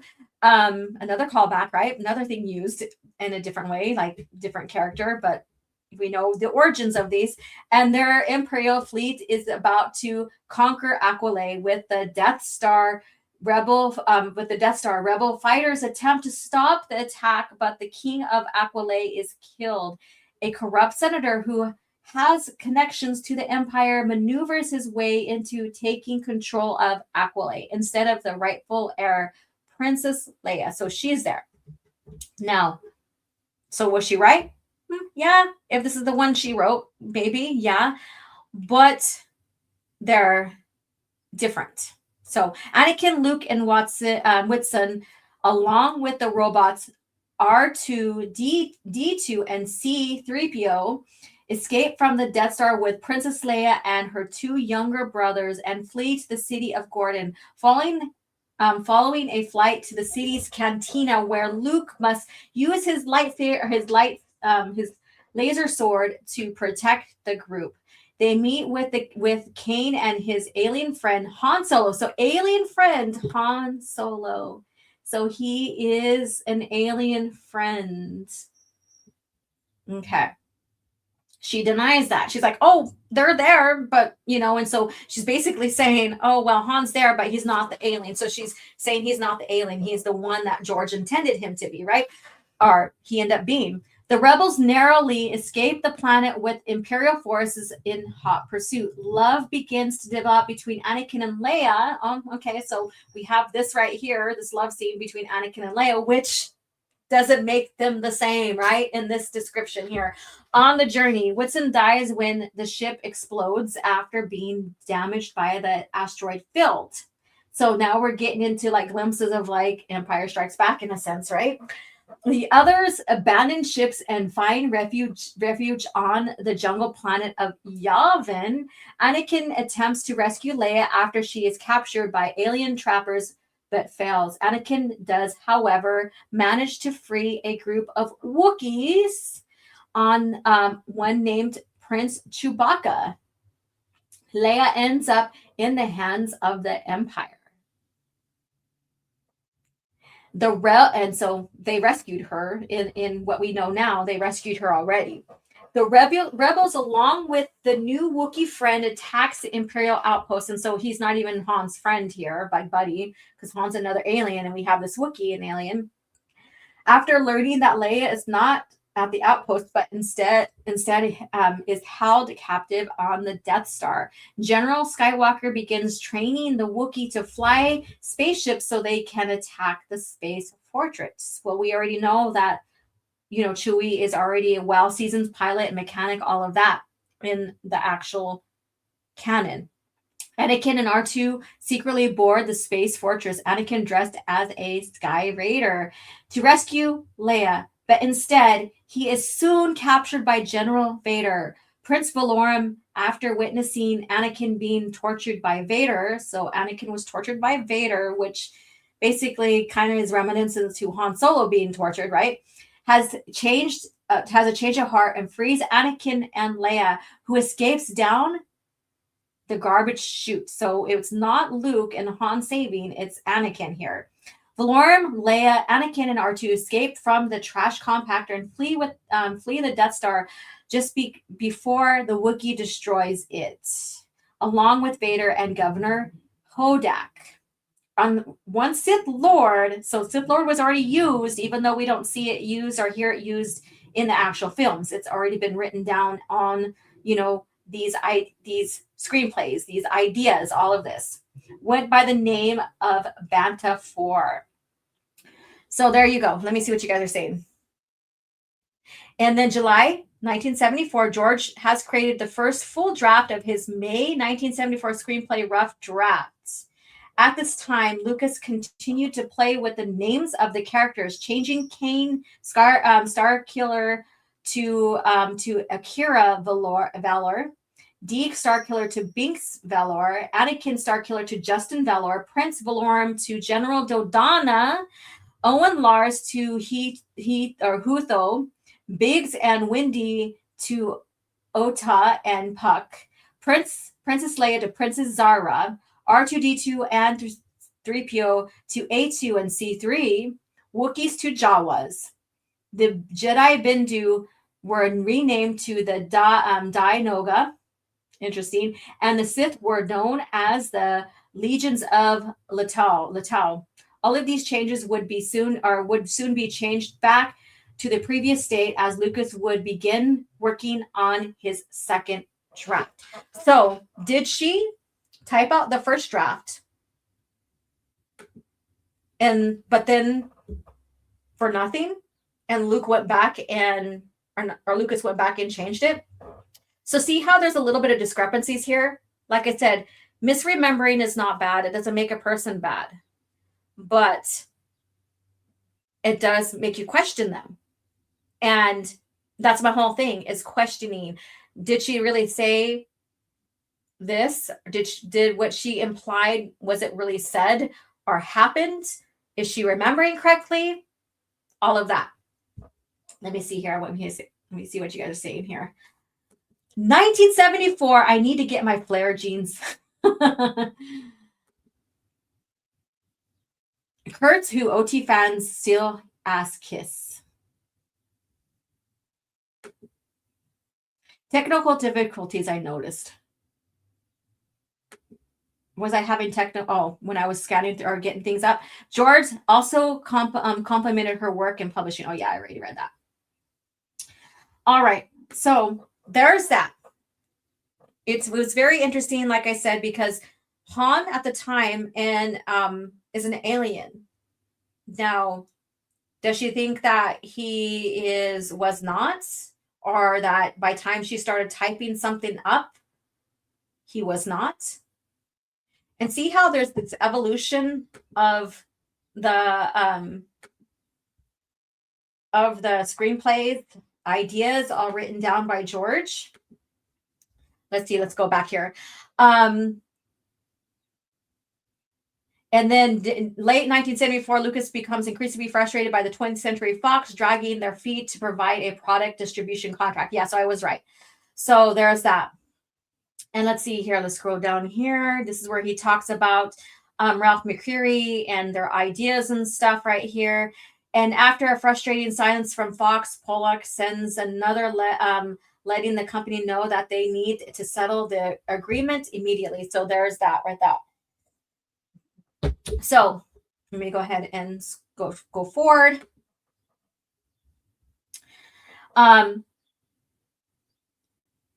Let's see here. George completes a second draft of the Star Wars, now entitled Episode 1 of the Adventures of Starkiller. So everything, again, he's still evolving the names. The names aren't fully where they are, what she said, or who she said they are. So did she only type one draft? Maybe. Were the names in there? Yeah, but were they the actual characters? No.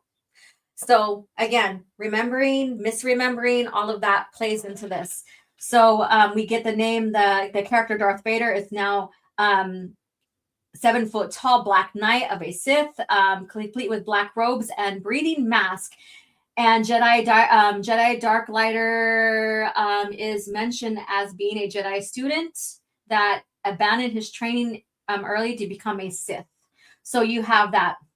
So there's a lot of interesting things in here, including, I think at this point, reason why Vader is in his suit. And here's one draft of Ralph McQuarrie. This is January 31st, 1974. And it evolves. And here is this right here with Luke, or with Starkiller and Vader and stuff. So we have this nice little evolution of the story going on here. And more of it. Let me see here. So here's Chewbacca's here concept. And here we go.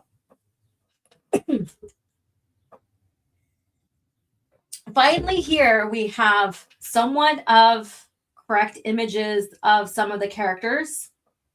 They still evolve from there.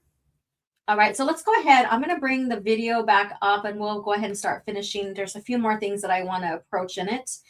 So let's go ahead and bring that. Let me see what you guys are saying. He hasn't changed it from the Journal of the Wills, The Adventures of Luke Skywalker yet. Yes, he has not.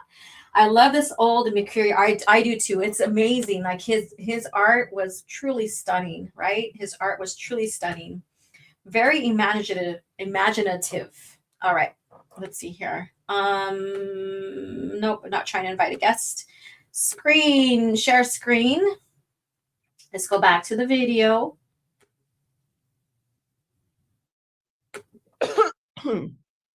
To type, and I was like, I was a very good typist, because they didn't have computers then. It was Sure. an IBM Selectric typewriter.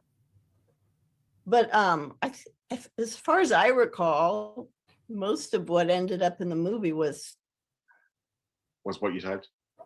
Yeah, although I know he was still researching. And I just proved that wrong, because what she typed was something early that ever evolved until the last, until 1976 on the last draft. So they're talking about the first one that happened in January, and that's what they're referring to. And she says that he keeps on researching, but doesn't clarify what he's researching and what he's doing. So again, misremembering or what, I don't know. And right, Yeah.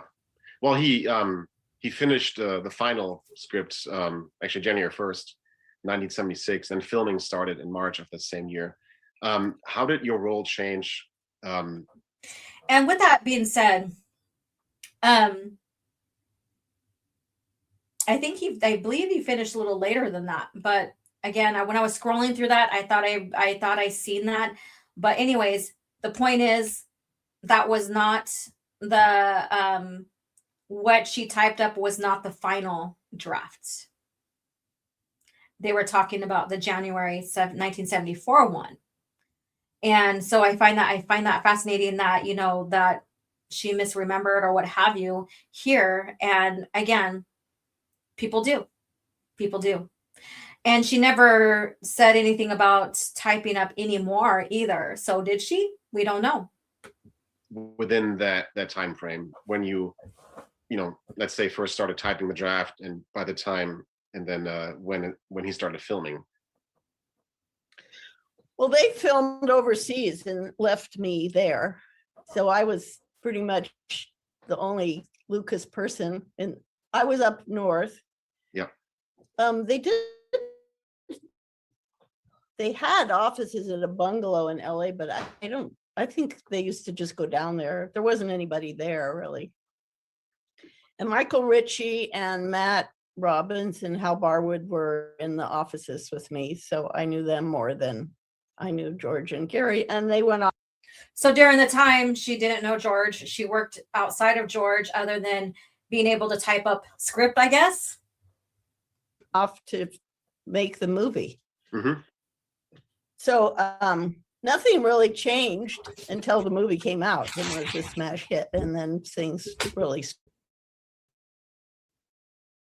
started to change after that. Yeah. So when it was released in May 7, did you said a lot of things changed? I guess more people got hired, and then it just kind of exploded with everything. Yeah, Soul Assassin, and that's the point. She has a bad memory of events, and that's why I question. But it's always good, no matter what, when you can't come to a full conclusion on something, or something doesn't make sense, to always question, or even question no matter what, to get a full definitive answer, right? And that's my point here, is that she doesn't have a good memory at all. The toys coming out, and I can imagine was a pretty wild time. It was crazy. No doubt. It was crazy. If I wore anything that said Lucasfilm or Star Wars or any, people would chase me down the street. I mean, everywhere you went, it was Star Wars, Star Wars, Star Wars. Yeah. It made me giggle. When Star Wars first came out in 1977, I wasn't born yet. I was born just a few months after. So telling my age, or not even a few months. But anyways,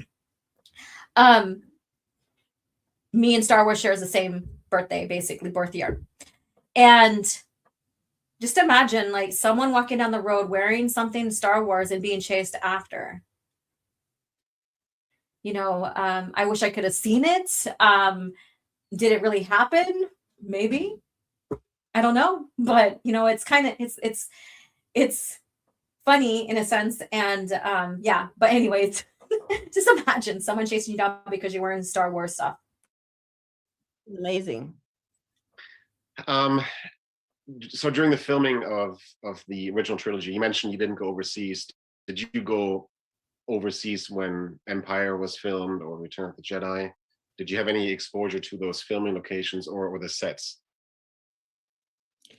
I used to go down to ILM once in a while and go down to LA to the offices. Mm-hmm. And they filmed some stuff in Northern California, but the only thing I remember was something that they did in the front yard at Parkway. I didn't go on a set until the prequels.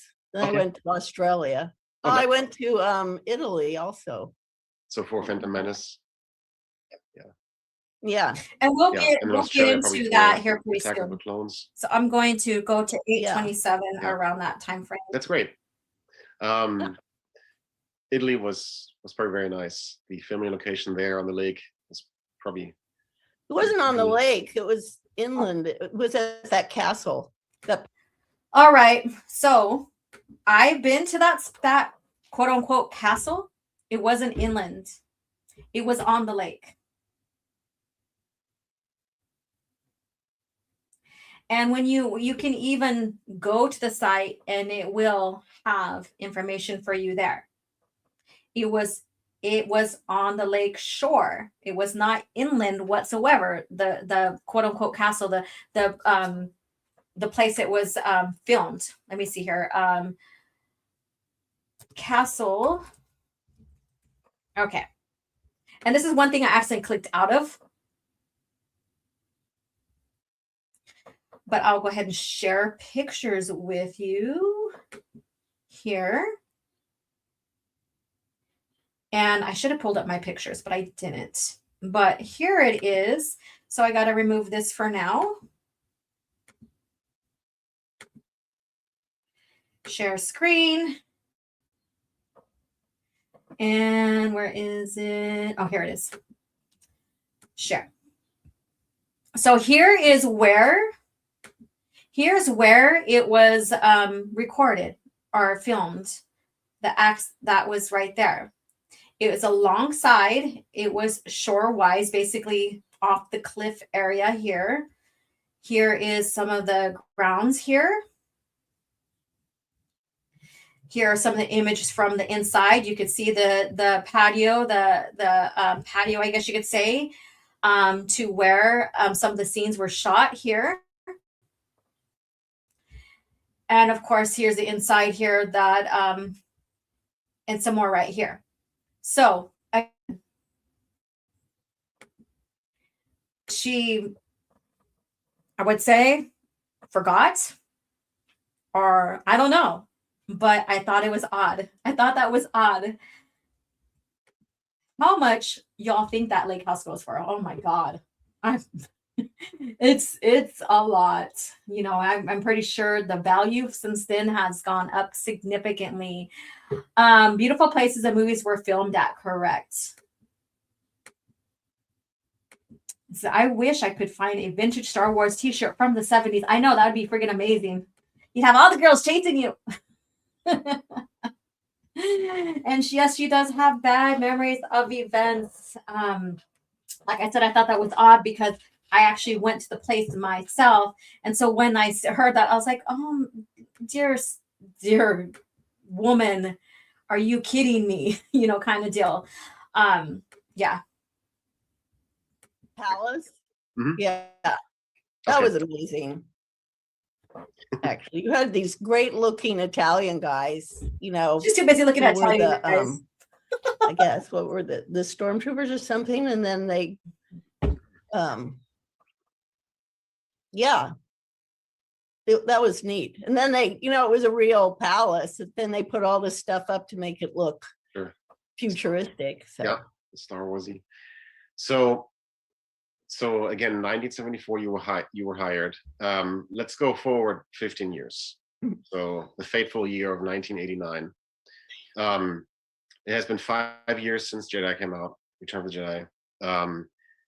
The Kenner toys were to gone from the program. where you worked on more than 1,500 titles, magazines, comics, novels. Oh yeah. So let me pause here. 1,500. So he's getting into her helping establish like a greater foundation with publishing, which she did alongside others like Sue Rustoni, everybody she brought in, Ralph, Howard Rothman and stuff like that. But she helped stabilize, I guess you could say, or helped publishing grow, because publishing was happening even before her. But she helped publishing grow.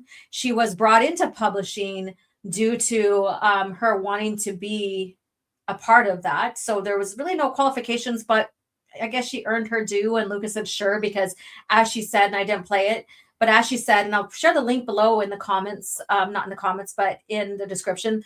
But as she shared, you know, she said, well, George really didn't think anything was going to come of publishing. So he let me go ahead and transfer to that. So again, she helped, you know, solidify publishing into a stronger area, Lucas books and all of that stuff, right? And so that's how she came to be over there. Now, like I said, through Tim's United Spacers Alliance, through his research, he shared the history or the evolution of the written media and how later it was described as the expanded universe, and that stuck in 1998. So there's that. So she never really established the expanded universe. It grew on its own. And when you want to talk about the description of, but she strengthened the publishing area. And that's where, you know, where they start looking for more authors, and Timothy Zahn comes into play. Titles, magazines, comics, novels. Music too. I did the soundtracks also. Even better. In comes Timothy Zahn. Okay.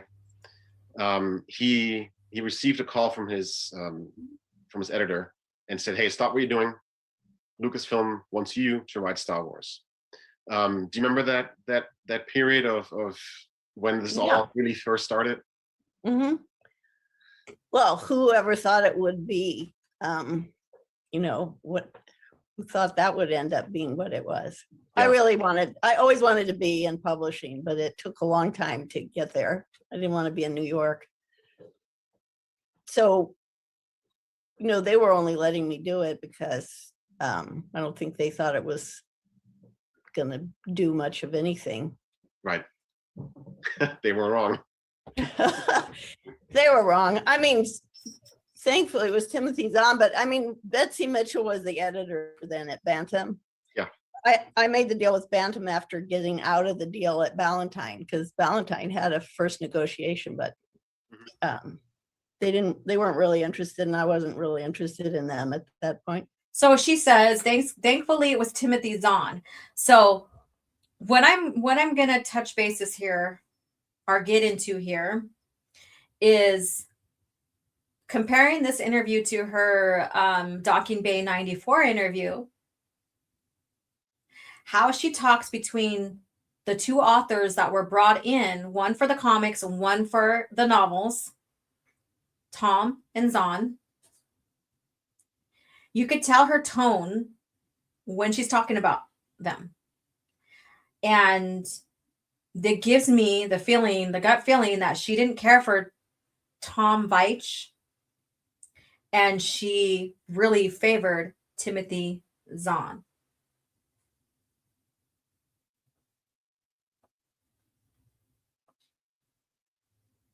And that's just, like I said, I have the gut feeling.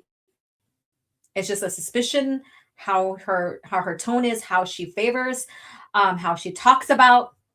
And then when you get into more of it, like even Zahn will say, yeah, I talked with George. He gave me the Weston Games books and stuff like that to use, blah, blah, blah, blah.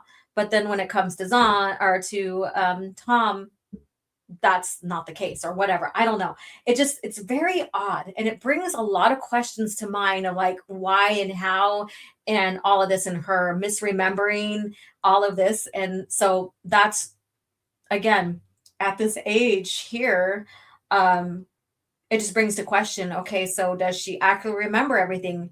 Maybe, maybe not. I don't know. But it brings the question. It begs the question, right? If George had no involvement in the EU prior to Dark Empire, then why is there interviews of George talking about the development of Splinter? Correct. Correct. And there's comics that he's talked with, like during the Marvel run, he meets with them. And there's even like documented him, Mark meets with those from Marvel about the coming issues and stuff like that. So there's all of that. Let's see here. But at that time, she didn't work with George, right? So again, she wasn't there to witness. I already read that one. Comics weren't considered highbrow entertainment in those days, right? Correct. Yeah, and that could be why she has, like, seems like her personality or how she projects herself. That could be the reason why. Okay. And Betsy sent me 3 authors. I can't remember who the other 2 were. And Timothy Zahn's original novel read like a Star Wars novel. Mm-hmm. So I thought, well, he'd be perfect because he's already practically writing Star Wars. Right. The only thing that he always did, and I tried to get him to change it, but it didn't work, was George never used alien sounding names. You know, he wrote it in English. Mm-hmm. Basically, it was, you know, and Timothy Zahn, like a lot of science fiction writers, likes to use really difficult made up alien names. And I was like, can't you just, you know, use regular names? But no. But otherwise, everything was. That's very odd, because we just looked over some of the development of the screenplays, the early draft of the screenplays, and you know, we have the Wookiee, right? So that's the name of a species. That's very alien sounding, right? We have Chewbacca, And then you get into the planets like Aqualish, which is not alien species, but it's a alien species planet.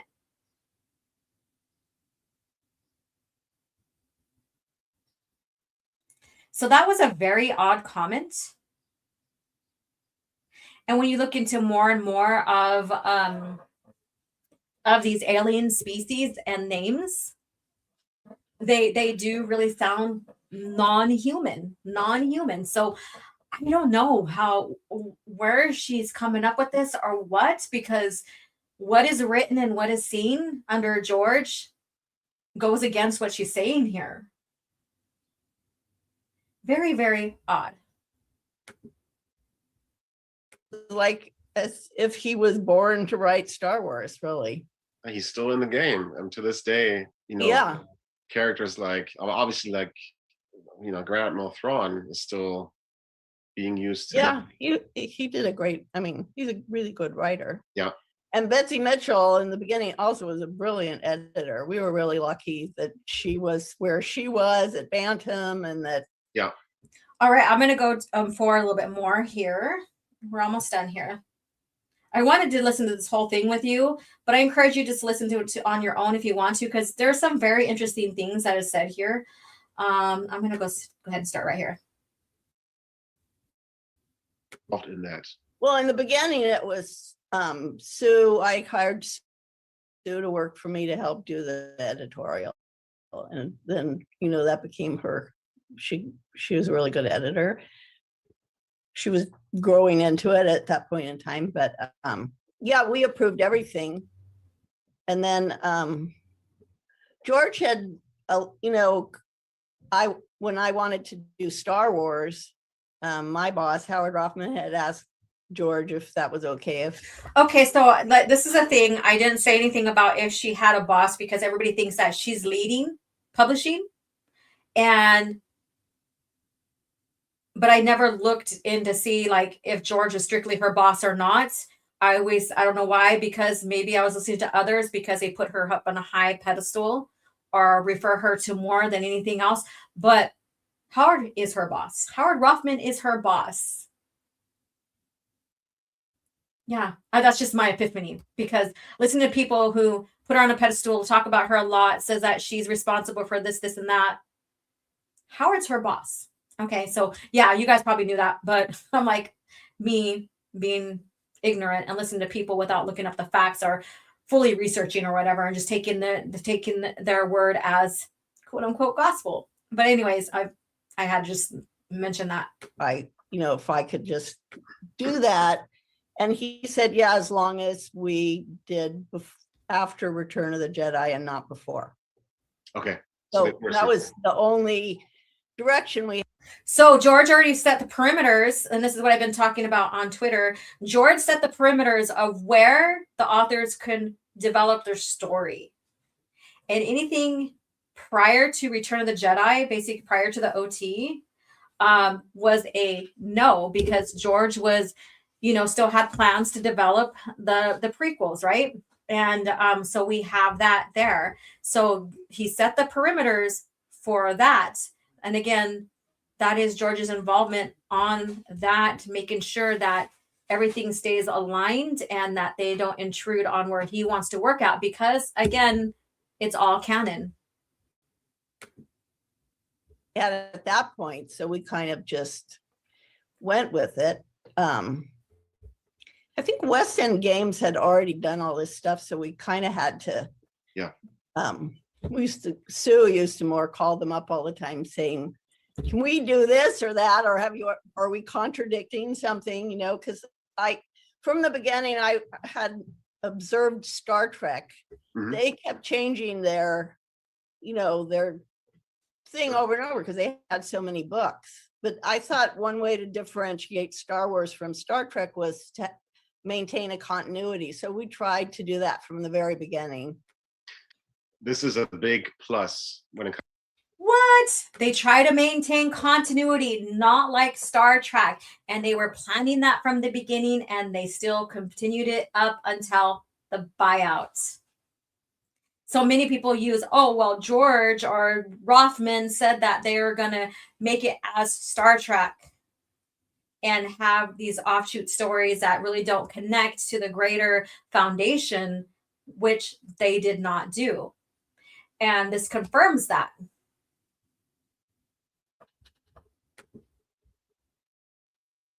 Comes to the Star Wars universe, you know, there are always exceptions, but then these get retconned to make sense. But the continuity, like you said, was always great to see. You know, you read one book and then the next one comes out and that might reference the book prior, so you have like it's like a continuous story, just like you said. And to this day, it's still being done, which is that's because there's, you know, now a database of all that stuff, that when I hired Leland to do that, because after a while nobody could remember. We even had a group of people. I remember one of the guys I met, you know, people who were big fans, who were big readers. Mm-hmm. There was a group where we would send the draft novels out to get all of their input to see if they caught anything. So it wasn't just us and Bantam and the author. It was also this other group of people in West End Games. A lot of people were saying, you can't do that because so-and-so already died and whatever, you know, was challenging. Yeah. Good. Leland is a, you know, good friend of our group. And I didn't know that you hired him, but that's interesting. Yeah, I hired him, and it's amazing sometimes when you hire the absolute perfect person for the We have job. one more we're getting to, and then we're done. The Keep of the Holocron. Yep. Yeah. So you mentioned you went to Australia, so that was, you know, 2001. I'm guessing when Attack of the Clones was filmed. Did you and then you retired from Lucasfilm when exactly? I forget when I retired. Did the movie already come out, the Attack of the Clones? Yeah. Okay. Yeah. Okay. How were you? What was the decision to retire? Did you just think, okay, this is a good time to stop, or? It was George's decision. Okay. It's because at that point I had left Lucasfilm. I was just working for George. I was doing books that he wanted to have published. Okay. And it was just me. It was like incredibly difficult, I have to say. So I was doing that, and I didn't realize that he was actually thinking of retiring. But one day he told me that he was gonna, he was thinking of. All right, so she, you know, doesn't remember exactly when she retired, but she recalls like the time frame. Cool, okay. So that was around Attack of the Clones, and but then she goes and says like Lucas is thinking about retiring, and this is like if she retired around Attack of the Clones time frame, then and Lucas thinking about retiring, but then he has many years of bringing in Filoni and the development of the Clone Wars, and then getting in and finishing up Red Tail Hawks, and then planning on trying to, you know, bring out a new series, The Underworld, and also working with like the Force Unleashed in Lucas and Arts and all of that. That doesn't make sense to me, because she long since retired before Lucas did. Now, was he thinking about maybe retiring? Yeah, probably, but that's all where it went. You know, Iger started approaching Lucas, I think around 2010 or 2009, I believe, because he did, like I said, he did woo Lucas in selling the company, but that wasn't during her time. So so there's, you know, these little bit of like things are like, hey, okay, so what about this and this and this, you know? So, but, and then, you know, many of these like green dolts will say, oh, well, after she left, after she retired, right before Legacy of the Force came out or something like that, that's where everything failed in under the books and stuff, because she wasn't there to hold down the reins and blah blah blah blah. So there you go. So again, so interesting, and everybody's always talking about retiring, right, and retiring business and stuff. But Lucas, around the Attack of the Clones, he was already doing his Attack of the Clones, setting up for Revenge of the Sith. And then he also had like Clone Wars 03 going to happen too during that time. And then of course getting into the Clone Wars after, so there's a lot of things that Lucas was doing, which was really made him busy, and kind of has me questioning on like, in fact, was he really truly thinking about retiring, or was that just an afterthought for the future? So very interesting there. Very, very interesting there. And she did not, work beyond, I think, 2001 or something like that, which is fine. I mean, look at her age here. Of course, people are going to retire and settle out. Retiring. He was going to retire. So he was going to retire me. So, so I was like. So he's going to retire during the PT. So he retired her. Okay. Oh, okay. Well, I'm glad he retired me though, because people who never know when to quit. I mean, they just work forever, and all. I am super happy. I mean, at first it was a kind of a shock because it was earlier than I was. It was 10 years ago, actually. Now that I wasn't thinking I would not be working that early. But I'm thrilled that I actually got out when I did. I mean, because that, the company was so big then, and then it got sold to Disney, and I liked it better when it was smaller, I mean. Sure. Yeah. So did you participate in that move to the Presidio? Is that? All right. So we're going to end here. I will put the link down below. In fact, I'll share it in the comments right now so you guys can listen to it, because there's interesting bits that was skipped through. Not much was skipped through, but it's a short interview, very informative. And then of course, it makes you want to research more for what is said and stuff like that to make ends meet to what she's not remembering and all this other stuff. So very, very interesting. So let's go ahead and start closing out, because I got to get busy for the day. I got to plan for my lift and flow class. Speaking about, working out again. I haven't done anything for that class yet, and I need to eat. I am starving. And yeah. So with that being said, thank you guys for hanging out with me and, talking about, what had happened in the light of Twitter, all of this, LucasFact, all of that. Shooting the shit basically, and listening to Lucy, who shared interesting facts and stuff like that. It makes you ponder and think, okay, so what really happened during this time, on what she's not remembering and what doesn't add up versus what does. And bits of gold, I guess you get bits of like little pieces of gold or whatever that she's sharing here and there and stuff like that on Lucasfilm during that time, or her work at Lucasfilm during that time. And so very interesting interview. Glad she had that interview, glad to have reviewed it and stuff like that. And if there's anything else you feel share it right now as we're closing out. Next week, we will definitely get into lore talk. And continue on with the timeline of New Jedi Order. Maybe by the end of this year, we'll be done with it, right? And then we can get into Darkness Trilogy. So go follow me on Twitter. I'm still here. Go follow me on Twitter. I will send out Discord link here soon, maybe, so that you guys can join. I do filter through who comes in and stuff like that. So you can join me there as well. So if like another mishap happens, then you can get a hold of me there as well. So with that being said, you guys have a great day. I will see you next week, next Thursday. And if you're catching the replay, thank you for hanging out. And I shall talk to you all later. May the Force be with you.